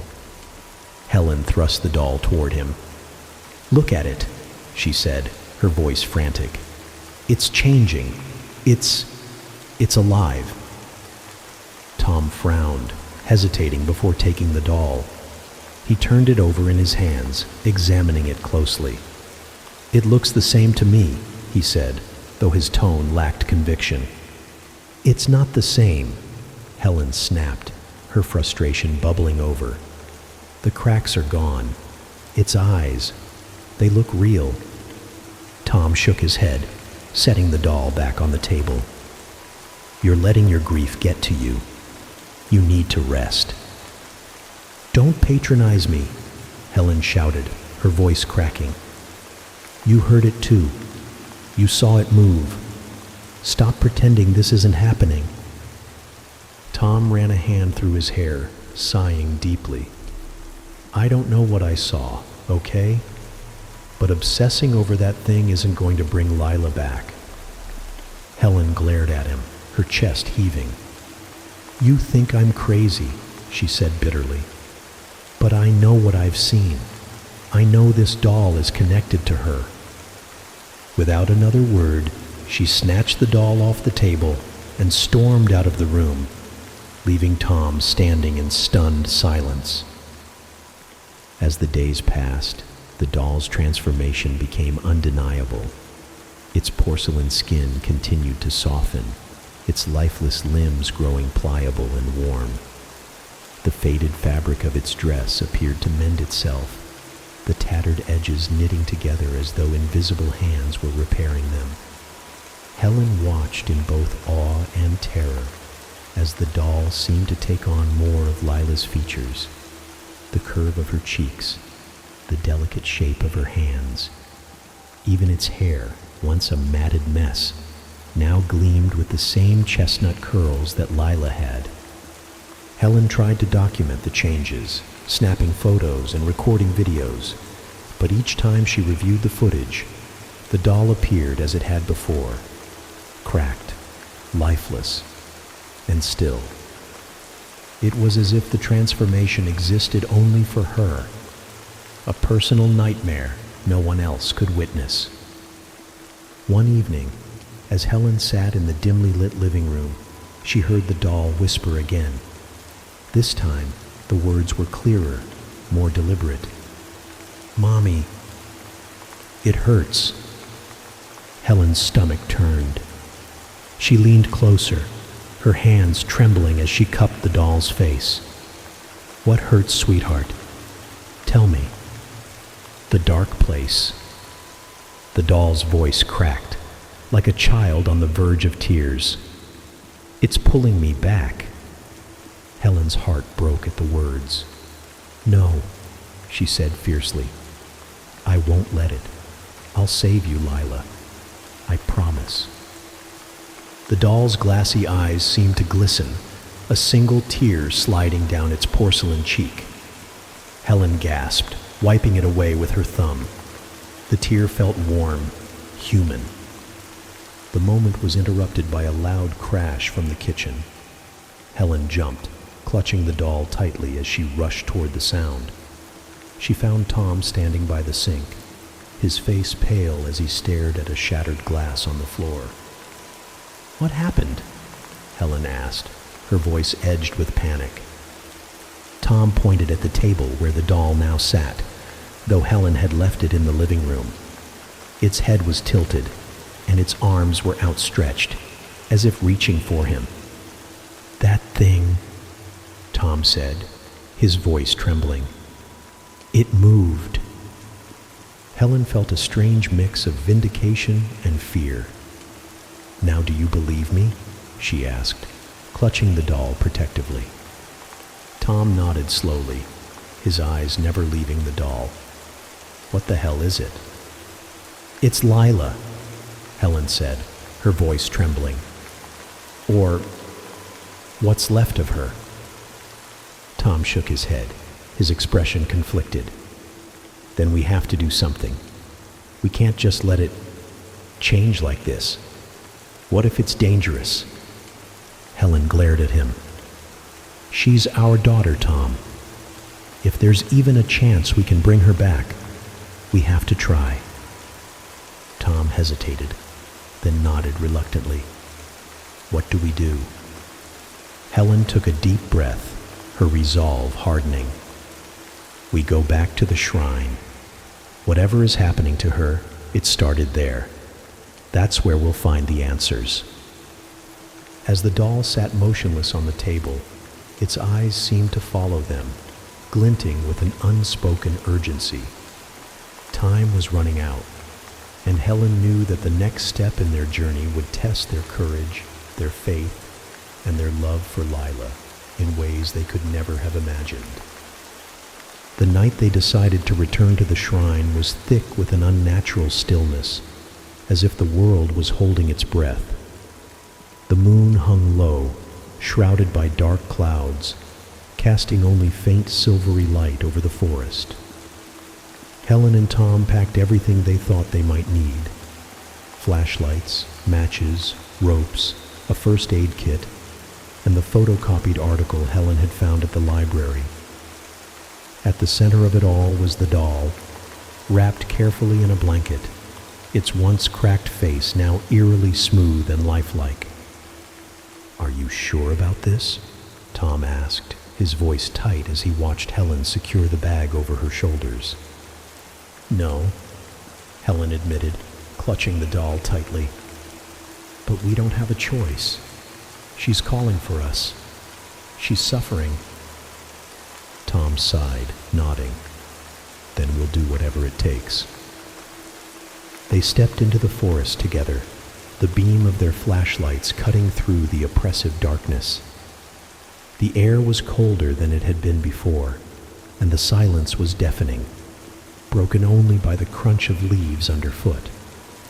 The familiar trail that led to the clearing felt different now, as though the forest had shifted once again, its twisted paths leading them deeper into the unknown.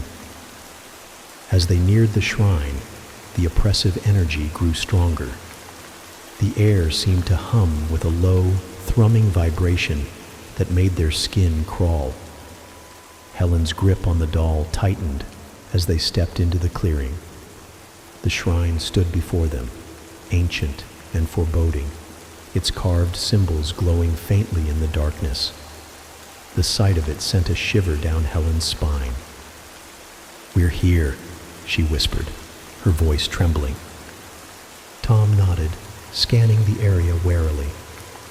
So, what now? Helen reached into her bag, pulling out the photocopied article. She spread it on the ground, the flashlight illuminating the faded text. The article mentioned a ritual, she said, tracing the words with her finger. It's supposed to break the curse and free the spirit trapped inside. Her voice faltered. But it requires an offering. Tom frowned. What kind of offering? Helen hesitated, the weight of the words heavy on her tongue. A life, she said finally, her voice barely above a whisper. It says the spirit will only release its hold if it's given something of equal value in return. Tom stared at her, his face pale. You're not serious. I don't know what else to do, Helen said, tears welling in her eyes. If this is the only way to save her, I'll do it. No, Tom said firmly, stepping toward her. We'll find another way. We'll fight it, or bargain with it, or something. But you're not sacrificing yourself, Helen. I won't let you. Before they could argue further, a chilling wind swept through the clearing, extinguishing their flashlights and plunging them into darkness. The glowing symbols on the shrine flared brighter, casting an eerie green light that illuminated the trees and ground around them. A deep, guttural voice echoed through the air, sending a shiver down their spines. Who dares disturb me? Helen's breath hitched as a shadowy figure began to materialize above the shrine. It was massive and amorphous, its form shifting and writhing like smoke.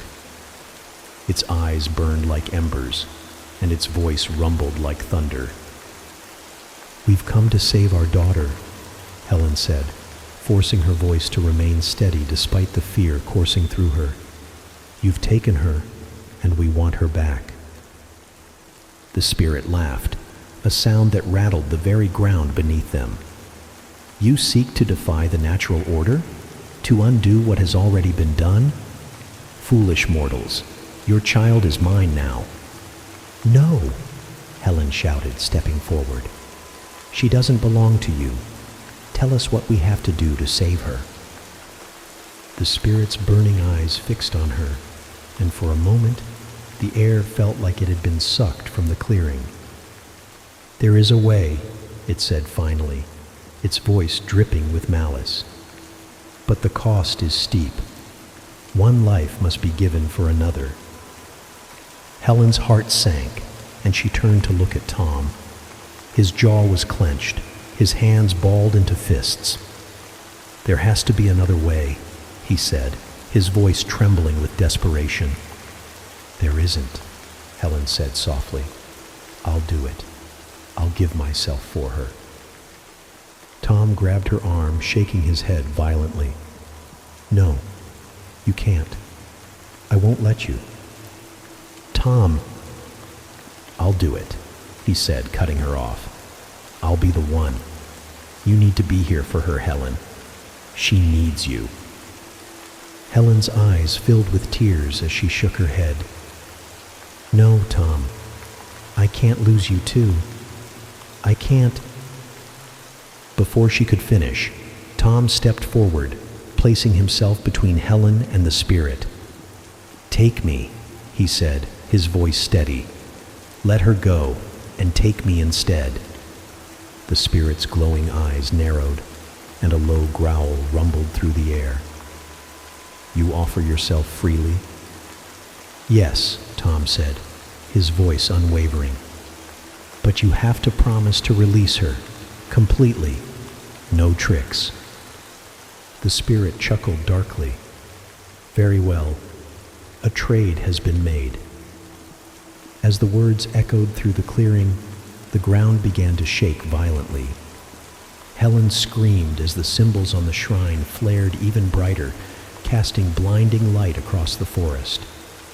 Tom turned to look at her, his face calm but filled with sorrow. Take care of her, he said, his voice soft. Tell her I love her. Tom, no, Helen cried, reaching for him, but it was too late. The spirit enveloped him in its shadowy form, and his body began to dissolve, fading into the darkness. Helen collapsed to her knees, sobbing uncontrollably as the light from the shrine dimmed. For a moment, there was silence. Then, a faint sound broke through the stillness. A soft, hesitant voice. Mommy? Helen's head snapped up, her breath catching in her throat. Standing near the altar was Lila, her chestnut curls glowing faintly in the remaining light. She looked pale and disoriented, but she was alive. Lila! Helen cried, scrambling to her feet and rushing toward her daughter.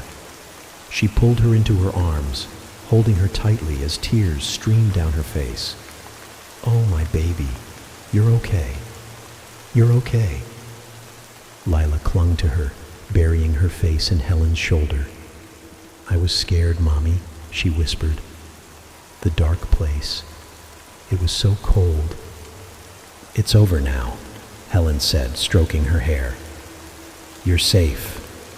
I've got you. As Helen held her daughter, the forest around them seemed to breathe a sigh of relief. The oppressive energy lifted, and the shadows melted away, leaving only the faint rustle of leaves in the wind. But as Helen turned to look back at the shrine, her heart ached with the realization of what had been lost. Tom was gone. With Lila in her arms, Helen began the long walk home, the forest seeming less sinister now, but no less haunting. The sacrifice had been made, and her daughter had been saved. But the cost would stay with Helen forever, a reminder of the love and courage that had saved Lila's life. The forest was eerily quiet as Helen carried Lila in her arms, the oppressive shadows thinning with each step they took away from the shrine. But the silence wasn't peaceful. It was heavy, laden with the weight of what had just transpired. Tom was gone, his body swallowed by the spirit's malevolent grasp, leaving Helen with an overwhelming sense of loss. Every step felt like dragging her feet through molasses, her legs weak and her chest hollow. Mommy? Lila's small voice broke the silence, pulling Helen from the depths of her grief. Yes, baby? Helen replied, trying to steady her voice as tears blurred her vision. Where's Daddy? Lila asked, her wide hazel eyes searching Helen's face. Her innocence, her trust, was a knife in Helen's heart. Helen hesitated, swallowing hard as she searched for the right words. Daddy. He's not coming home with us, sweetheart, she said softly, her voice trembling. Why not? Lila's bottom lip quivered, and Helen saw the confusion in her face. Did the bad thing take him too? Helen hugged her daughter tightly, her tears falling into Lila's hair. Daddy saved you, she whispered. He made sure you could come home. Lila was silent for a moment, processing her mother's words. Then, with the unflinching honesty only a child could muster, she said, I miss him. So do I, Helen whispered, her voice breaking. When they finally emerged from the forest, the first rays of dawn were breaking over the horizon. The Whitman house came into view, its familiar silhouette standing stark against the pale morning light. But as Helen crossed the threshold, the house felt foreign. A place once filled with warmth and love, now suffused with an aching emptiness. She laid Lila on the couch, wrapping her in a blanket and brushing the curls from her forehead. The little girl's eyes fluttered closed almost instantly, exhaustion overtaking her. Helen lingered for a moment, watching her daughter's chest rise and fall before retreating to the kitchen. Her hands trembled as she filled a glass of water, the weight of Tom's sacrifice pressing down on her like an avalanche. The doll was still there, sitting upright on the kitchen table. Helen had almost forgotten about it in the chaos of the ritual. Now, its presence felt unbearable. Its once lifelike features had reverted. The smooth porcelain had cracked again, and the gleaming eyes had dulled to lifeless glass. It was as if the spirit's energy had fled, leaving behind only an empty husk. Helen picked up the doll, her fingers trembling. "You took him from me," she murmured, her voice low and venomous. She wanted to hurl the doll across the room, to shatter it into a million pieces. But as she stared into its hollow eyes, she realized something. There was no satisfaction in destruction. The doll was nothing more than a vessel, a byproduct of the spirit's malevolence. Destroying it wouldn't bring Tom back. Instead, she carried it outside, the early morning air biting against her skin. She walked to the edge of the woods, the trees looming like silent sentinels, and knelt to dig a small hole in the earth. Her hands were raw by the time she finished, but she didn't care. She placed the doll inside, its face staring blankly up at her, and covered it with dirt. "It ends here," she said softly, her voice cracking. "No one else will suffer because of you."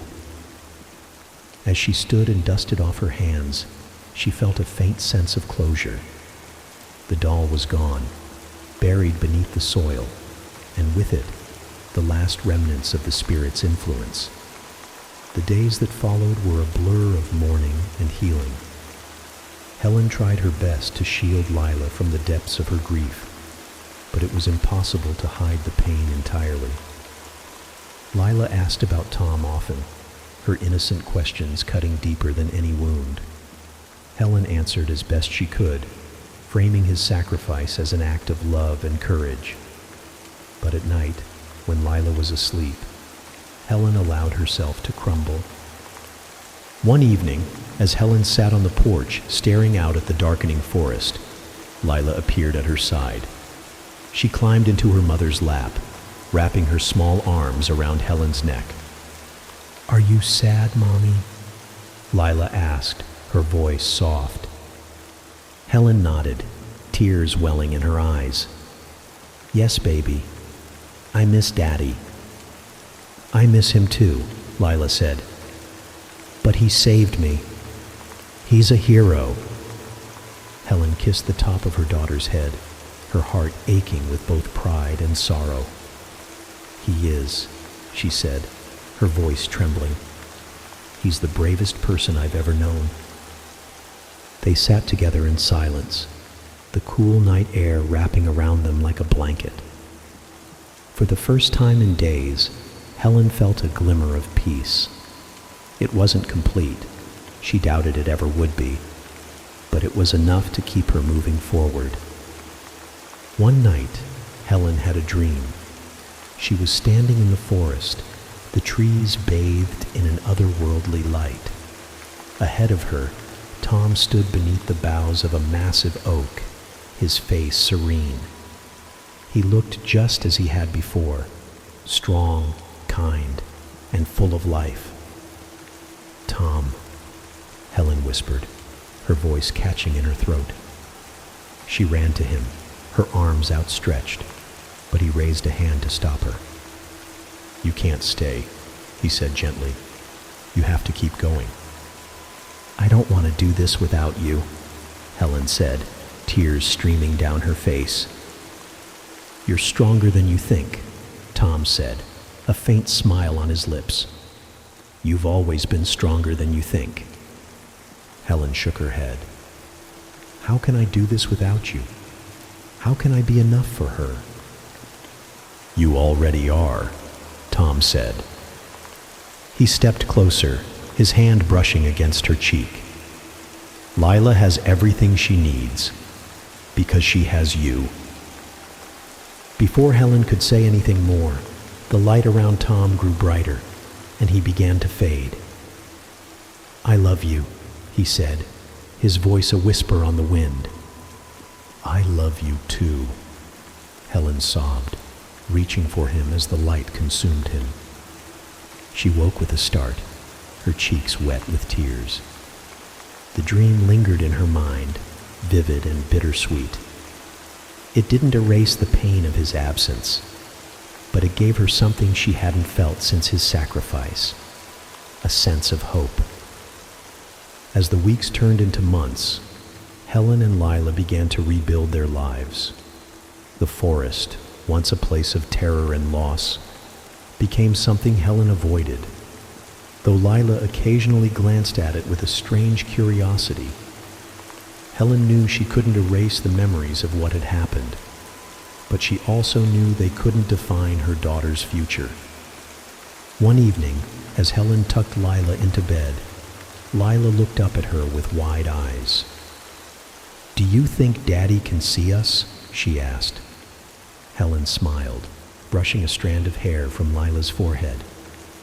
"I think he's always with us," she said, "watching over us, protecting us." Lila nodded, her small face solemn. "I think so too." As Helen turned out the light and closed the door, she paused in the hallway, her hand resting on the frame. The pain of Tom's loss was still there, sharp and raw, but so was the love he had left behind. A love that would carry her and Lila through whatever came next. The sacrifice had changed everything, but it hadn't taken everything. They still had each other, and that was enough. For now, it was enough. The days following Lila's return passed in a haze for Helen. The joy of having her daughter back was tempered by the grief of losing Tom, a bittersweet mix of emotions that weighed heavily on her heart. Lila's presence filled the house with life again, her small voice echoing through the halls as she played with her toys or hummed the lullabies Helen used to sing to her. But the little girl who had returned from the forest wasn't quite the same as the one who had left. On the first morning after her return, Helen found Lila sitting in the living room, staring out the window toward the forest. The sunlight streamed in, catching the red highlights in her chestnut curls, but her expression was distant, as if she were looking at something far away. "Good morning, sweetheart," Helen said, keeping her voice gentle. She crossed the room and knelt beside her daughter. "What are you looking at?" Lila didn't answer immediately. Her small fingers traced the edge of the windowsill, her hazel eyes fixed on the dark line of trees in the distance. "The forest," she said finally. "It's quieter now." Helen's chest tightened. "What do you mean, quieter?" Lila tilted her head, her gaze thoughtful. "It used to be loud, lots of whispers and other things, but now it's like they're gone." Helen swallowed hard, memories of the shrine and the spirit flooding back. She wanted to push the conversation aside, to shield Lila from everything that had happened, but something in her daughter's tone stopped her. "Did you hear the whispers, Lila?" Lila nodded, her expression serious. "They talked to me when I was in the dark place. They didn't like me, though. They said I didn't belong there." Helen felt a chill run down her spine. "What else did they say?" "They wanted me to stay," Lila said, her voice small. "But Daddy made them let me go." Helen's breath caught in her throat. "Daddy, did he talk to you? Did you see him?" Lila's lips curved into a faint smile, the first genuine one Helen had seen since her return. "He said he loved me, and he told me to be brave." Her eyes met Helen's, wide and earnest. "He's still watching us, Mommy." Tears welled in Helen's eyes, and she pulled Lila into her arms, holding her tightly. "He is," she whispered, her voice trembling. "He always will be." As the days turned into weeks, Helen noticed other changes in Lila. She was quieter, more introspective, and often seemed lost in thought. At night, she would sometimes wake up crying, her small body trembling as Helen rushed to comfort her.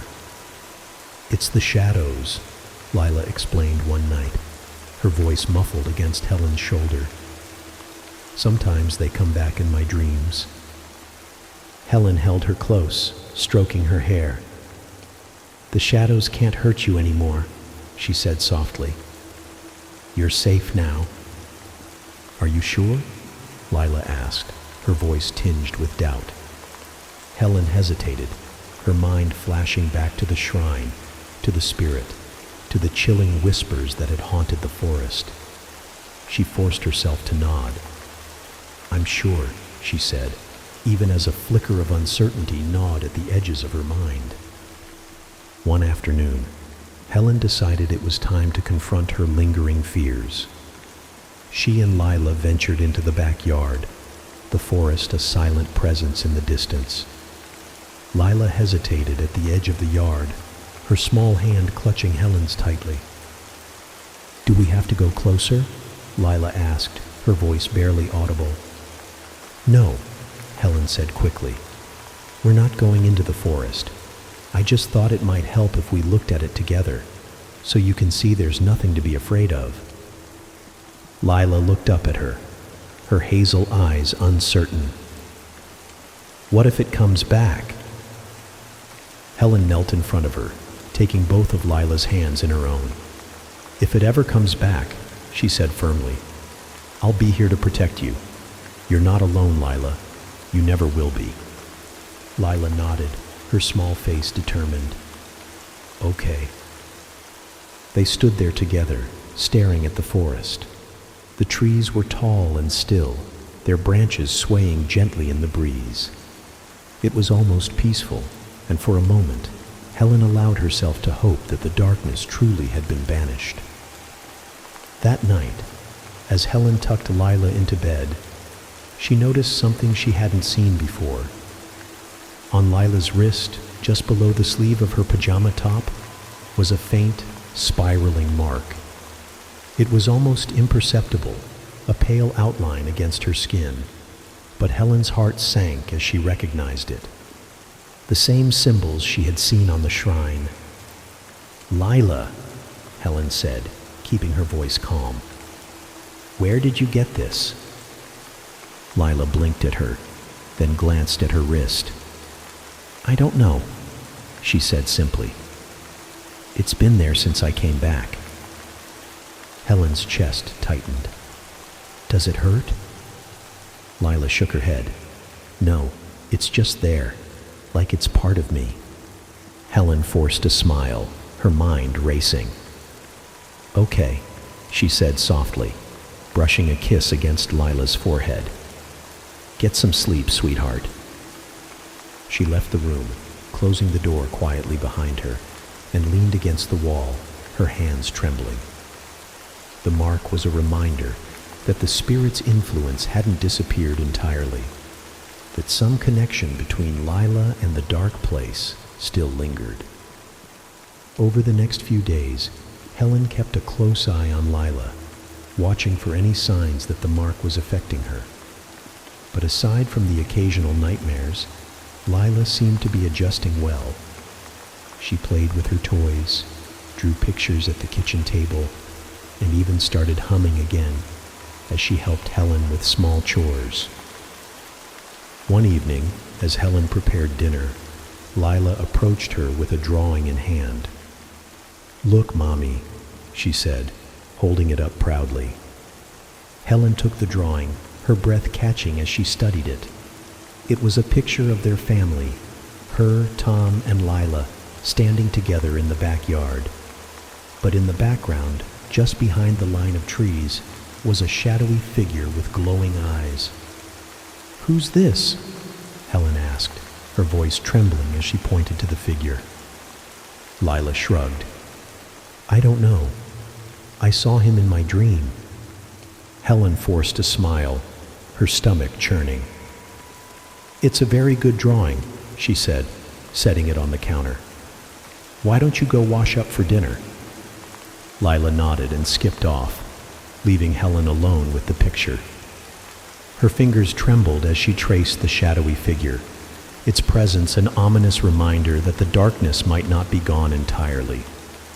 That night, as Helen lay in bed, she couldn't shake the feeling of unease.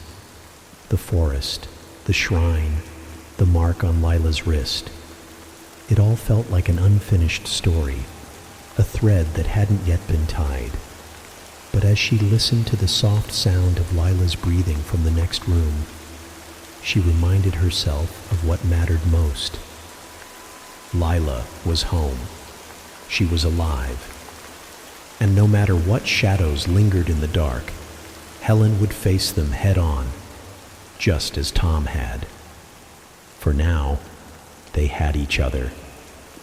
And for now, that was enough. Months passed, and life in the Whitman house slowly settled into a new rhythm. The wounds left by Tom's sacrifice remained raw, but Helen and Lila found ways to carry on. Lila had begun to laugh again, though her laughter was softer now, her joy tinged with the kind of understanding far beyond her years. Helen buried her grief in small acts of love, baking Lila's favorite cookies, planting flowers in the garden, and painting the walls of the house in brighter colors. The forest, however, remained an unspoken presence, its dark expanse a quiet sentinel that neither mother nor daughter dared approach again. The whispers were gone, the air no longer heavy with the spirit's malevolence. But the memory of what had happened there lingered like a shadow over their lives. One cold winter evening, Helen stood by the window, watching snowflakes drift lazily to the ground. Lila sat on the living room floor, carefully assembling a puzzle of a sunny meadow. The fire crackled in the hearth, casting a warm glow over the room. "Almost done, Mommy," Lila said, holding up the last piece. Helen smiled, turning away from the window. "Good job, sweetheart." As she stepped closer to admire Lila's work, a knock at the front door startled them both. Helen froze, her heart skipping a beat. It was late, too late for visitors, and the thought of who or what might be outside sent a chill down her spine. "Stay here," she said firmly, placing a hand on Lila's shoulder. She moved toward the door, her footsteps hesitant, and peered through the peephole. No one was there. Helen's brow furrowed. She unlocked the door cautiously and opened it just a crack, the cold night air biting against her skin. The porch was empty, the yard silent except for the faint rustling of snow-laden branches. She stepped outside, scanning the area. And then she saw it. Sitting on the porch, half buried in the fresh snow, was a doll. Helen's breath caught in her throat as she stared at it. The doll was pristine, its porcelain face smooth and unblemished, its glossy eyes a pale shade of blue that seemed to glimmer in the dim light. It wore a tailored suit, something between formal wear and old-fashioned children's clothing, and its tiny hands rested neatly on its lap. A strange, familiar warmth emanated from it, as though it didn't belong to the cold world around it. She bent down, her fingers trembling, and picked it up. It was heavier than it looked, its surface unnervingly lifelike. As she turned it over in her hands, she saw a small tag tied to its wrist with a ribbon. One word was written on it, in elegant, looping script: Tom. Helen's knees buckled, and she sat heavily on the porch steps, clutching the doll to her chest. Her breath came in shallow gasps as the implications of its presence settled over her. Was this some cruel joke? A message from the spirit? Or could it be something else? "Mommy?"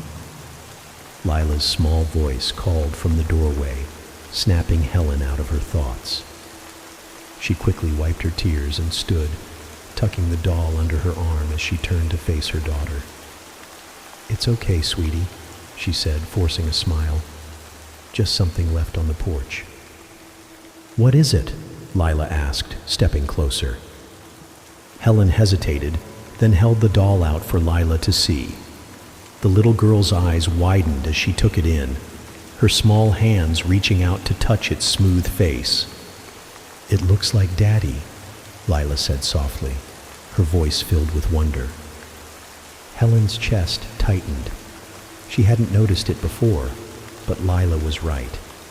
The doll's features, though idealized and softened, bore an uncanny resemblance to Tom's.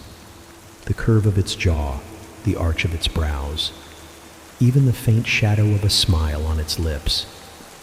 It was unmistakable. "I think it's from him," Lila continued, looking up at Helen with wide, earnest eyes. "Maybe he sent it to tell us he's still here." Helen knelt in front of her daughter, placing a hand on her cheek. "Maybe," she said, her voice trembling. "Maybe he did." That night, Helen placed the doll on the mantel above the fireplace, where it seemed to watch over the room with its serene expression. Lila insisted on saying goodnight to it, whispering a soft, "I love you, Daddy," before heading to bed. Helen lingered by the fire long after Lila had fallen asleep, staring at the doll and trying to make sense of its presence. As the fire crackled and the house grew quiet, she thought she heard a faint sound, so soft it could have been mistaken for the wind. A low hum, like a familiar melody, the lullaby she had sung to Lila since she was a baby. Helen's breath hitched, and she leaned closer, her hand hovering over the doll. The sound faded, leaving only the steady rhythm of her heartbeat pounding in her ears. In the days that followed, Helen found herself drawn to the doll, unable to resist its strange pull. It seemed to change depending on the light, its expression shifting ever so slightly, as though it were trying to communicate. Lila, too, seemed comforted by its presence, often sitting by the fireplace and talking to it in hushed tones. One evening, Helen caught her mid-conversation. "What are you talking about, sweetheart?" she asked, sitting beside her. "Daddy says he's proud of you," Lila said matter-of-factly, looking up at her with a small smile. Helen's eyes filled with tears. "He said that?" Lila nodded. "He said you're brave, and that you're doing a good job taking care of me." Helen pulled Lila into her arms, holding her tightly as tears streamed down her face.